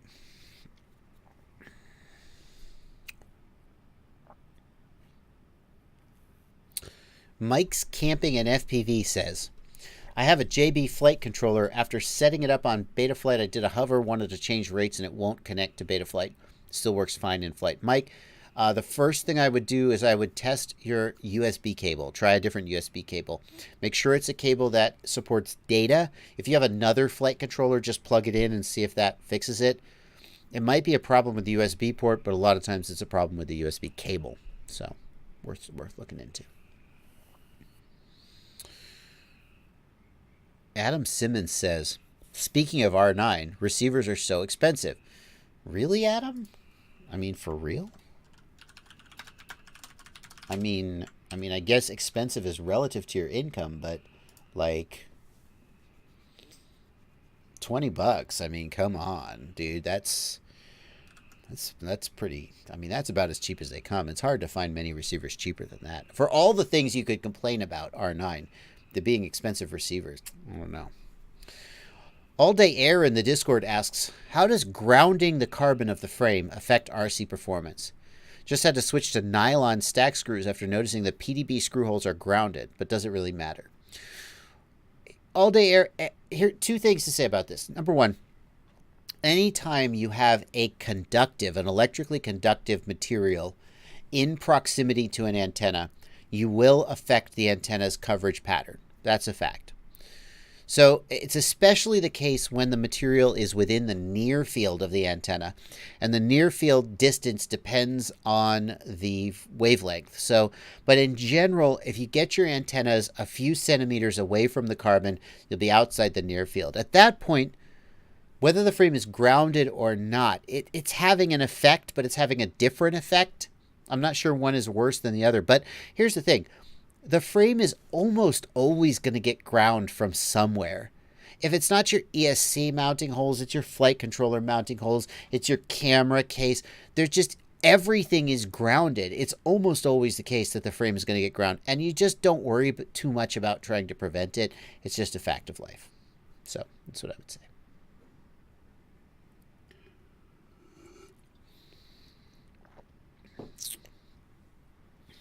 Let's see here. Thank you from Port Clinton Duck for $2 in the super chat. All Day Air says, I always double check nothing is grounded. So yeah, good to know. I mean, I don't know. I wouldn't worry about it. I mean, you'd have to talk to an antenna expert like Alex Grieve to say, well, if it's grounded, it's going to have this effect on the antenna. My philosophy is have really robust range, and then like it's why I like Crossfire. Crossfire can go out to 5-10 kilometers. Well, I'm flying within 1 or 2 kilometers, so if my frame is like hurting my range a little bit, who cares? I still have plenty of range.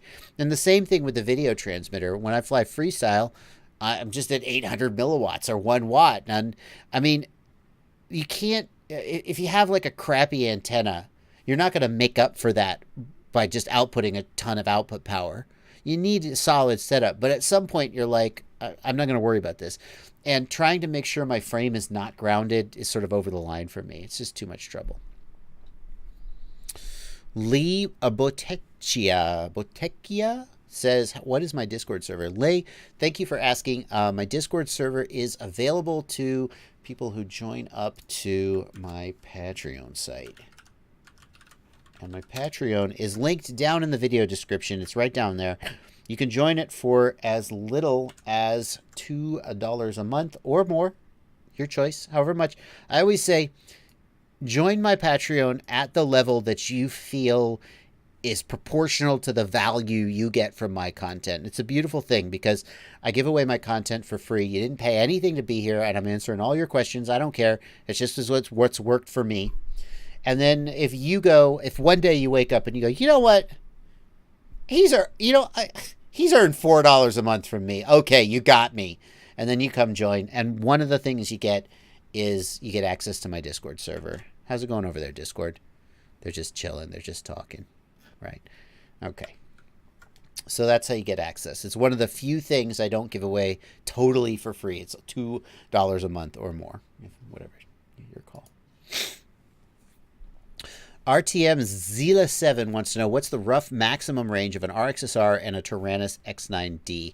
RTM, I can tell you when I was in Hesperia, California, for quad camp. We were in the desert, and so it's a pretty wide open area, right? And there were some mountain peaks off in the distance. And I was able to fly out to, I also had GPS on my quad at that time. I was testing GPS. And so I was at a distance of about 1.5 to 2 kilometers. And I was starting to get low RSSI. That was with really suboptimal antenna mounting. Like, I mount my antennas under the arms for durability reasons, but that's actually really quite poor for range. So I would feel really comfortable saying a typical Taranis RXSR setup, you could easily get a kilometer, as much as 2 kilometers, maybe more with the right precautions. But I'd say a kilometer to 2 kilometers, no problem. Parker Russell wants to know if there's a way to get into the server without Patreon. Parker, here's the thing, Parker. I don't really care. I mean, it's like one day I made up the Discord server and I said, okay, fine. We're going to open this only to patrons, right? I got to give something to the patrons, right? To make them feel special. Hi, patrons. But I don't really care. So the problem is that, like, it's automatic. So, like, if you are on Patreon, it's linked to Discord, and it just automatically, and then if you cancel your patronage, then it just disconnects it. So I know some people prefer not to join Patreon. There are a couple people who have said, can I just, like, give you, like, 1 year's worth of patronage, and you just, like, sign me up? And I'm like, okay. I don't know. In general, though, I just prefer to go to Patreon because then it's just automatic. If you don't like Patreon, if you don't like Patreon, I understand. I know that some people object to a few things they've done. I don't really have any opinion about that. It's up to you. Dave Lockwood, thank you for $2. Quick question. How are you? Thanks, Dave. Thanks for asking, man. I'm good. This whole having a new baby thing has kind of got me looking at my life and re-examining, what's going on with me. It's interesting because, I'm now a year and a half into doing YouTube full time, and kind of settled into a groove. And then, then I find out I'm having a new kid, and I'm like, oh, kind of just shakes you up a little bit.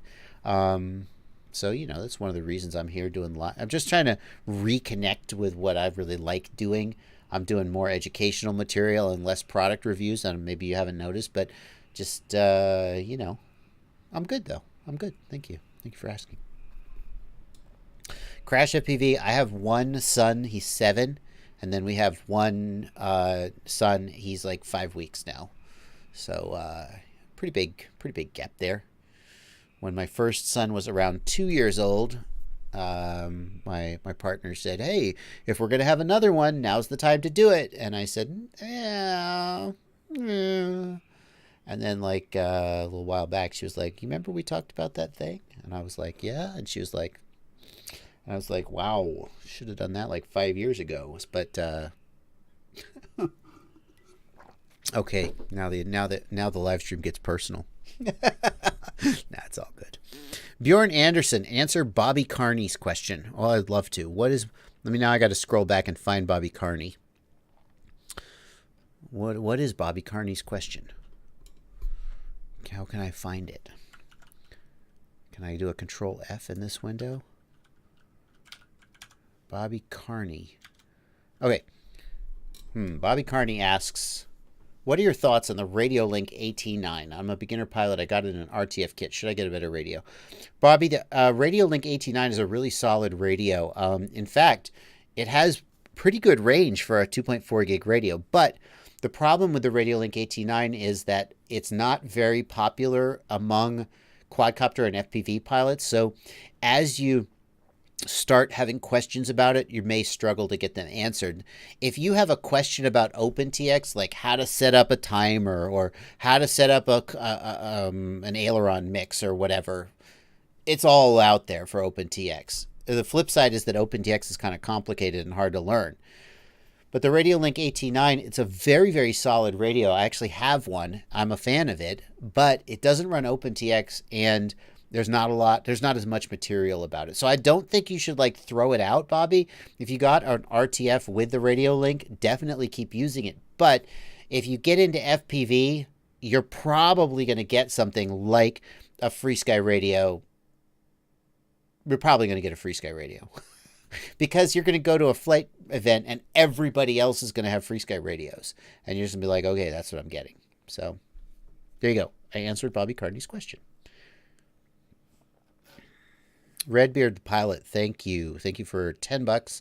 Contributing to the Pampers Fund. Thank you very much. What are your thoughts on running 1500 milliamp hour 6S versus a massive 2200 milliamp hour 4S for long range juicy style on my 1750 motors? If you're on, that's tough. Redbeard, I'm assuming you mean that you got the 1750 motors. At that point, the choice for 6S versus 4S depends on if you're going for pure range, like pure cruising, right? Then you're going to want the 4S. You're not going to get enough power to like do juicy freestyle on 1750 kV, but it'll fly pretty well. And you'll get a lot more range on the 4S because you'll just have lower RPM. A 1500 milliamp hour 6S on my 1750 motors, I mean, are we talking 5-inch props? That's too heavy. I wouldn't go much above 1250 milliamp hour 6S on a typical 5-inch build. A 2200 4S, I mean, I assume you're talking about something like 7-inch props here. If you're talking 5-inch props, both of those batteries are way too big and heavy.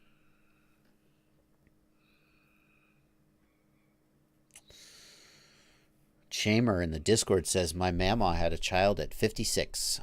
Here's the thing. With modern medical technology, it's possible to have a child at older and older ages, but you're still 56 at the end of the day. And let me tell you, those sleepless nights, they were a lot easier 10 years ago, 7 years ago than they are now.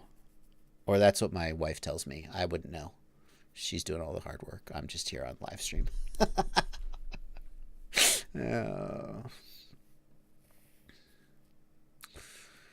Frank Barajas, need to get some girls into that picture. Man, it's just a coin toss. I don't know nothing about that. Let's see here. Bill Riffett, thank you for $2. Wants to know, do you have any thoughts on the G730L 7-inch? Probably not, Bill. I'm not super up on 7 inches, but let's take a look at the G730 7-inch. This is from Skystars. Ready to fly 7-inch. Very interesting. Let's have a look here at what this guy looks like. I mean, I'll come up with an opinion. Interesting. These side things here, I don't understand them. Why did you do that? It looks, I mean, what are you going to do? You going to keep dirt out of there? It's just another thing to break. I'm not a fan of those.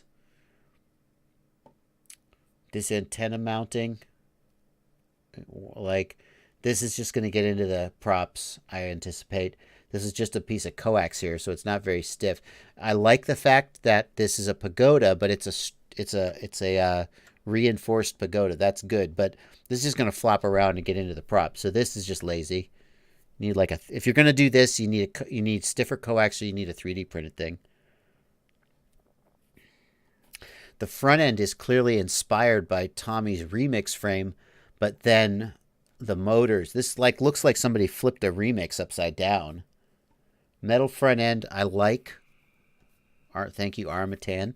It's durable. For a 7-inch, that's less of an issue because you're probably more thinking cruising. The frame, how do the arms attach to the frame? Just sandwiched. Okay. Yeah.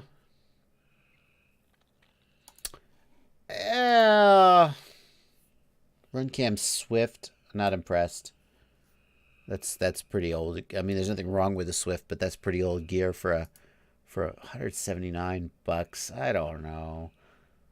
It's not knocking my socks off. Let's just say that. But I couldn't tell you what I would pick that's better. What are the motors? The motors are just some OEM motor.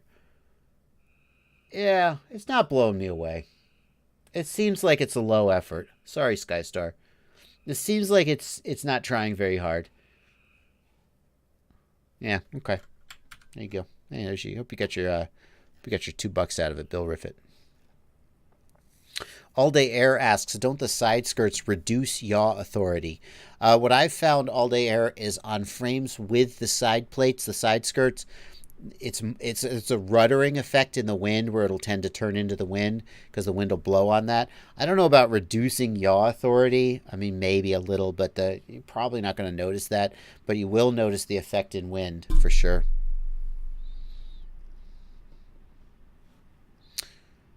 Let's see here.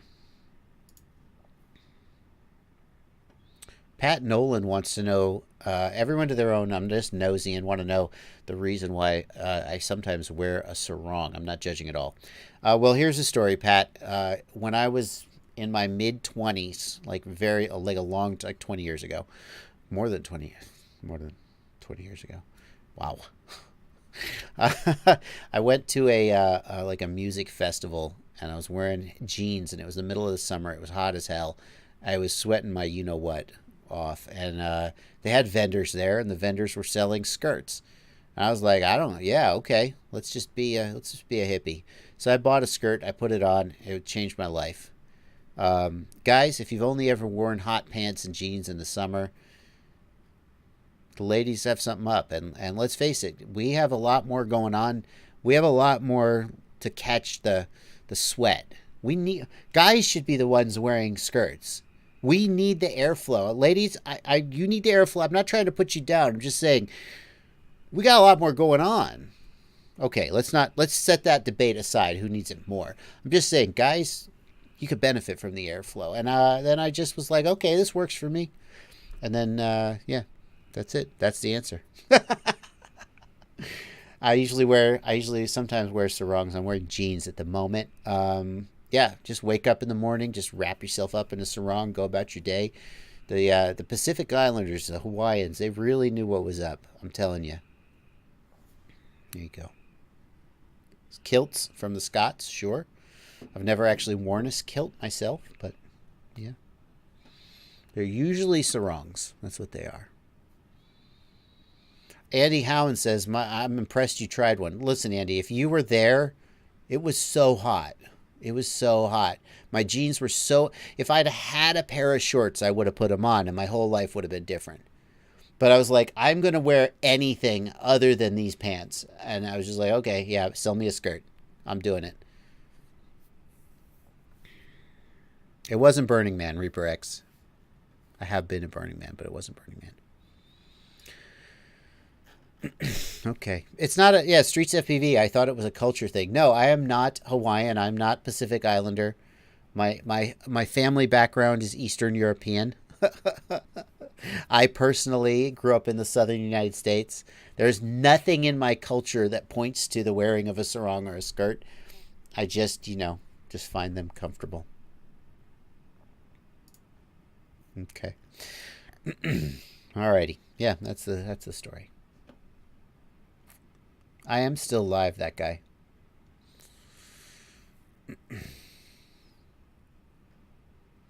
Jay Larson wants a 7-inch frame recommendation. A 7-inch Marmot, of course, is an obvious choice. Doesn't Multicopter Builders have one that people love? I thought Multicopter Builders had a 7-inch the Cinematic 7. That's a good one. I haven't flown the Cinematic 7, but when I tested the 7-inch frames, so many people reached out to me and said, you have to test the Multicopter Builders. And I haven't done it because there's just, there's too many products and not enough time. But I'll take this opportunity to plug the Multicopter Builders Cinematic 7. People who fly 7-inch really like it. One thing to note about it is it does put the GoPro closer to the prop line. So it may be a little more likely that you have props in view, but it also means that the GoPro is going to be a little more centered and the weight's going to be a little more centered. So, two to think about. The Marmot or the Chameleon 7-inch. The Chameleon 7-inch. Marmot 7-inch? Does Marmot have a 7-inch? 7-inch Bandolero. Evil Odin points out the Bandolero comes in 7-inch. Here's the thing about the Bandolero is like a Bando Slayer, right? It's supposed to be this ultra durable, kind of heavy freestyle quad. If you're flying 7-inch, you're probably not flying proximity. So I'm not sure that the Bandolero is a great fit for 7-inch. No offense. I mean, no offense to Jeff Orta. But a proximity bando slayer feels like a 5-inch or maybe a 6-inch quad. By the time you're up at 7-inch, you're probably doing medium distance to long distance cruising. Yes, some freestyle, but probably not tight proximity. If you want to do tight proximity, you probably want a smaller quad. That's what I think. Can you put 4 1S batteries together safely? You mean like in parallel on sub 223? Yeah, you can. They just have to be the same voltage. What are my thoughts? Sean Friels wants to know my thoughts on the Luminaire Alpha flight controller. The Luminaire Alpha, there have been a couple guys at Quad Camp who built with the Luminaire Alpha. The Luminaire Alpha is a flight controller and ESC in one board. In general, I don't like those because when you smoke an ESC, now your flight controller is dead too. I don't love it. But for a first build, it does save you a lot of work and it minimizes the amount of soldering. At Quad Camps, I have seen a couple people build with the Luminaire Alpha and it did make their build a lot simpler. But the other thing is that the number of UARTs, the number of outputs and pins is very, very limited because of the very limited board space on those. So in general, the Luminaire Alpha would not be my first pick. No all-in-one ESC and flight controller would be my first pick, but it does have a place for some people who are doing some builds.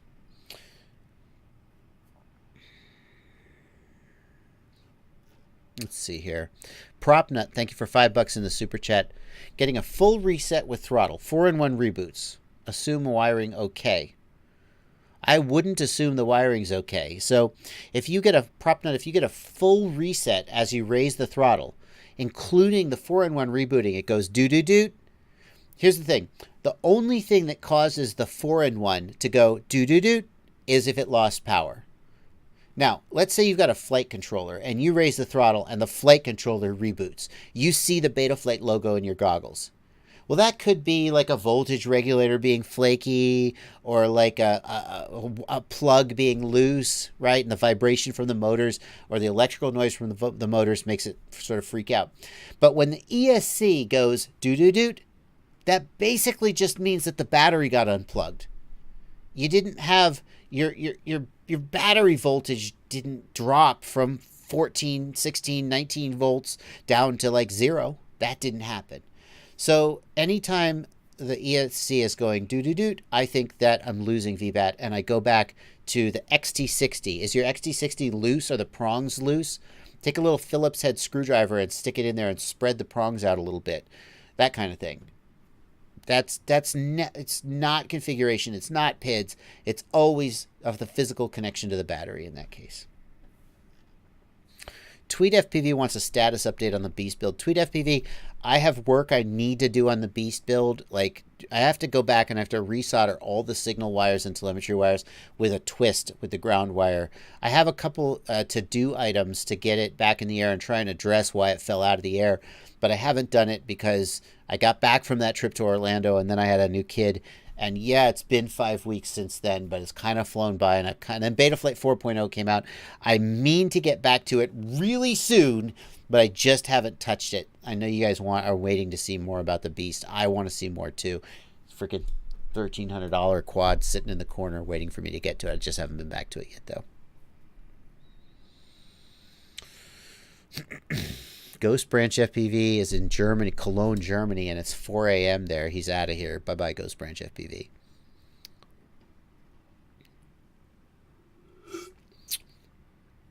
Pale Horse FPV wants to know, can you use a KISS flight controller with BL32 ESCs? Yes, you can.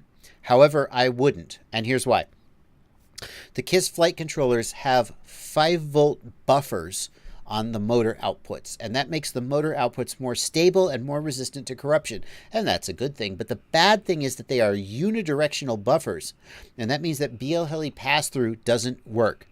Even if, now KISS, of course, doesn't support BLHeli pass-through because KISS flight controller is designed to work with KISS ESCs. But even if you flash Betaflight to a KISS flight controller, BLHeli pass-through will not work because of those unidirectional buffers. And what that means is that if you use BLHeli ESCs with a KISS flight controller, how are you going to configure them? How are you going to reverse the motors, change motor timing, any of those other things that you might want to do? Heck, update the firmware. It's not going to be easy. So I would not personally choose to use BLHeli ESCs with a KISS flight controller for that reason. 8:45 where you are, Matthew Smiley. 10:48 p.m. here in Brazil. Wait a minute. You're only 1 hour ahead of me. You must be on the East Coast. There you go.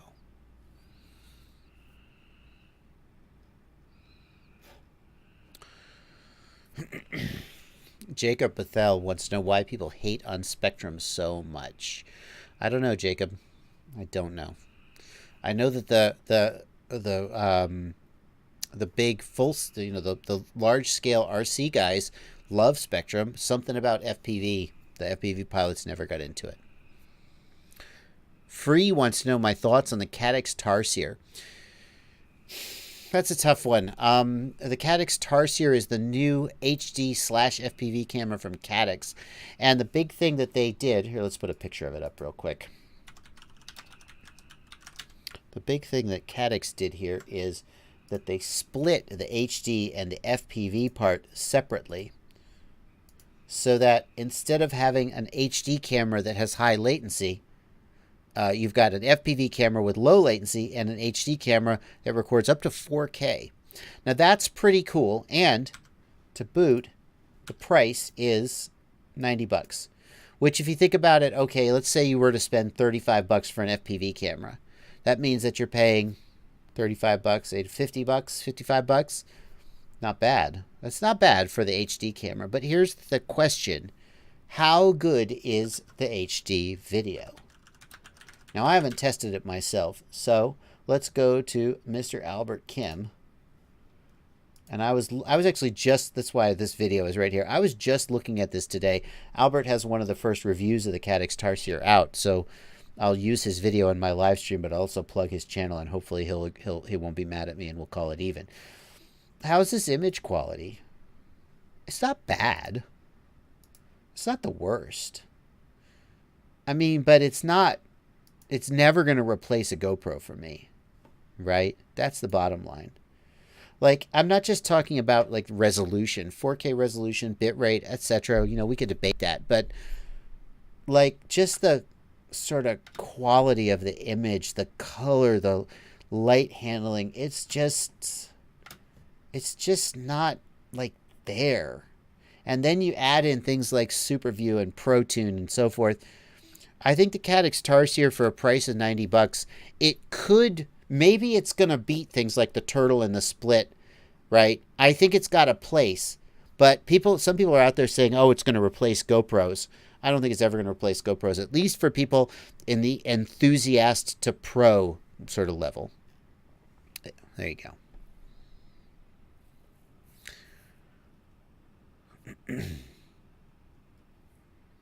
How much, that's a good point, Chamber. How much, does it have 2 boards? Oh, God, yeah. That's the other problem. Where are you going to put this? 2 boards. So now I need 4 high stack. Is that for real? Is it a 20 millimeter or a 36? I think it's a 36. Or is it a 36? I think it's a 36. If it were 20 millimeter, we could put it behind on some frames. It doesn't say. I'll look in the chat. Mr. Tux wants to know, is the Tarsier better than a Foxy or Box 2? That's a little bit of a tougher question.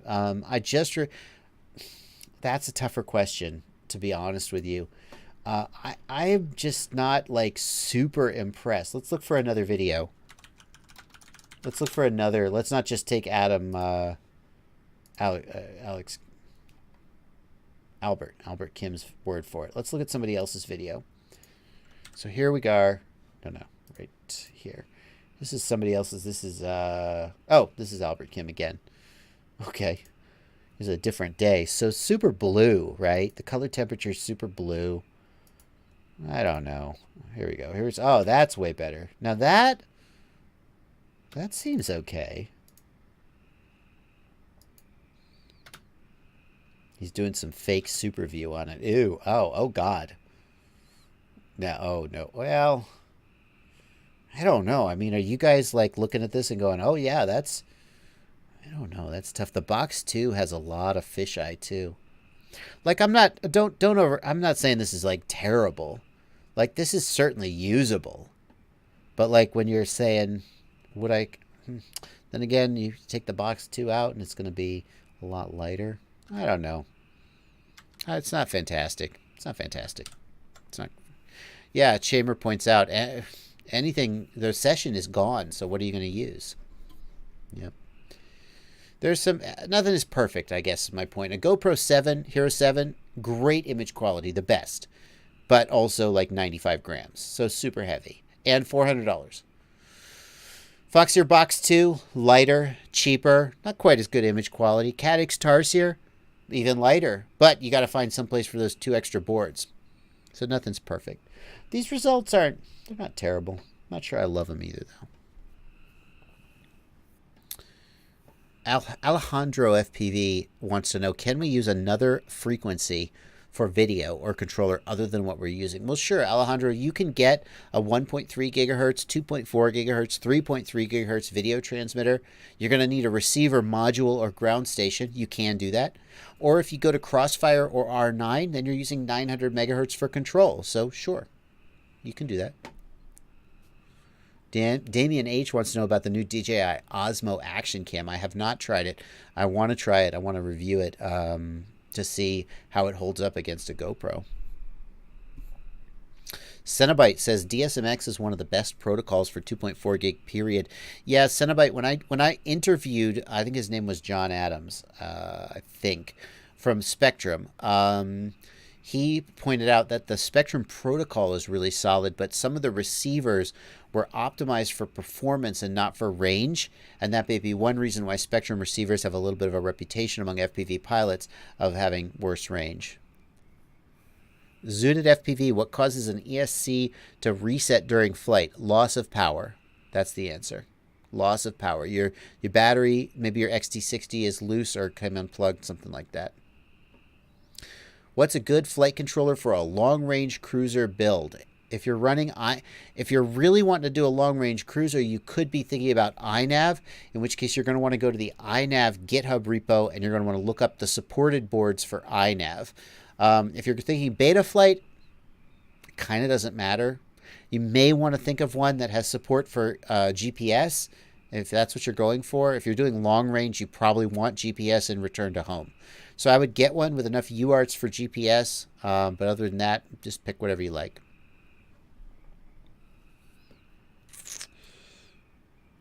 Yeah, Yannick says we need to stop talking about the session like it's still available. Yeah, I looked today. Sessions, you can still buy them, but they're up to $300 for GoPro Sessions. So I wouldn't buy one for that price. The Session is an interesting benchmark. Like when I compared the Foxeer box to the Session, I was like, well, let's just use it as a benchmark, even though you can't buy it anymore. But yeah, it's hard to buy it. Sir Sphinx, thanks for $2. The sarong hype is real. Where can I buy one? I buy them off of Amazon. Rayon, cotton, sarongs off Amazon. Wilbur's Place, thanks for $2. Wilbur wants you to know that the 7-inch Flight Club Bangkok. It's a good 7-inch frame. Okay.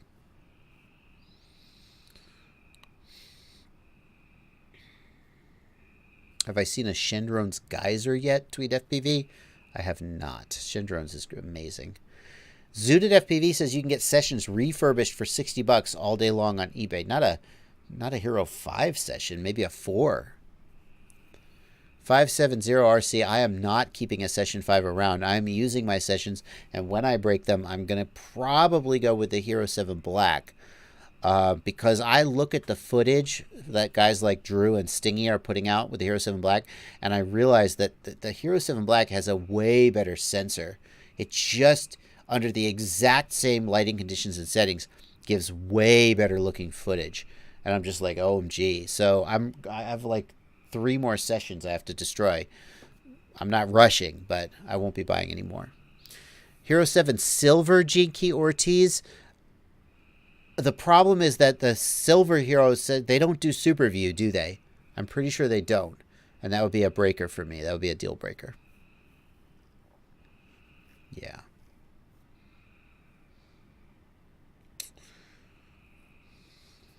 Let's see. 3 session 5s for $300 each. No. See, there's no way. There's no way you should pay $300 for a session 5 today. Because for $400 you can get a 7. And that's just a session 5 for $200 is worth having. But no way for $300. No way.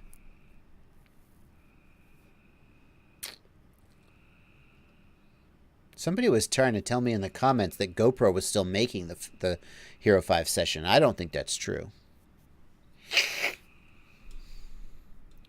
Peter G, is there any way to monitor the motor frequency via telemetry as a sensor value on the Tyrannus by using bidirectional D-shot instead of ESC telemetry? Short answer, no. I'm not 100% sure I understand what you're wanting, but I'm pretty sure you can't do it.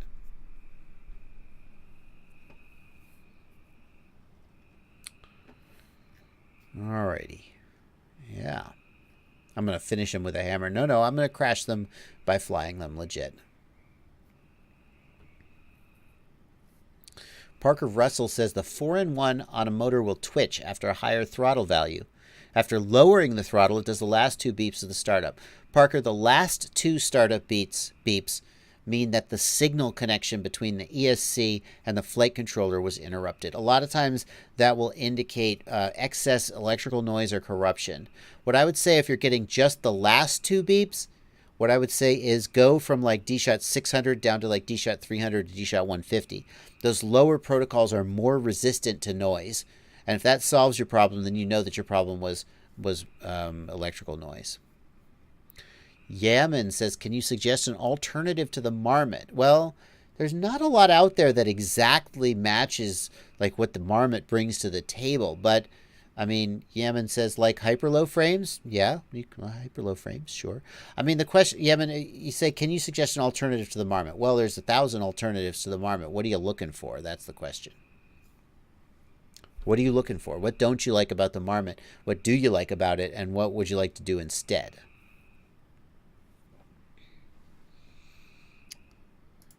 Let's see here. Is ProShot ever going to get popular? Asks that guy. ProShot is very popular among the Beast class and X class pilots because the lower frequency motor signal is more resistant to the kind of noise generated by the motors. Now you know. Alrighty. Let's see. We got one more from the Discord. 2 more. Tumbleweed 30 wants to know, can you solve electrical noise problems with a capacitor? To a degree, you can mitigate those problems, but if you have really bad electrical noise to the point where your ESC is going, dude, chances are that a capacitor is going to like help, but it's probably not going to completely solve the problem. Lipper wants to know, Crazy Bee F4 Pro out of a trash can powers on USB but dead on battery power. That's a 5-volt regulator is dead. So yeah, probably the 5-volt regulator is dead, Lipper. That's what it usually means when your flight controller powers from USB but not from the battery. So, okay, that is gonna do it for this live stream, guys. That's gonna bring us to 10 p.m. and the end of the live stream. It's just flown by, hasn't it? Has it flown by? Lid FPV, do you think the Armatan is working on the Rooster 2.0? No, but they are working on an interchangeable arm version of the Marmot. I forget what they're calling it. They've announced it. That's not a secret. It's been on Facebook. So, yeah. I am going to call it a night, guys. Thank you guys so much for sticking around. Thanks to everybody in the chat. Thanks to everybody who donated via the Super Chat. It sure means a lot. Your support means a whole heck of a lot. And thanks to all the patrons over in the Discord. If you want to support me, you can join that Patreon. You can join Super Chat. Or, as always, I know you've heard this before, some of you guys, you can use the affiliate links in the bottom of my videos. I plug that because it's a really easy way for you to support me without costing you a penny. And I like sometimes I dream of a world where all of my subscribers, all 110,000 of them, just click those affiliate links before they buy, and it would just be like, because I know most people don't bother. You guys who bother, thank you. It means a lot. Anyway, that's going to do it for the live stream. Thank you guys so much for turning out. I will see you again. Well, I'll see you all week as I post videos to my channel, and I'll see you again Sunday at 1 p.m., which will be the next live stream. That's going to do it for this one, though. Thanks for watching, everybody. Happy flying.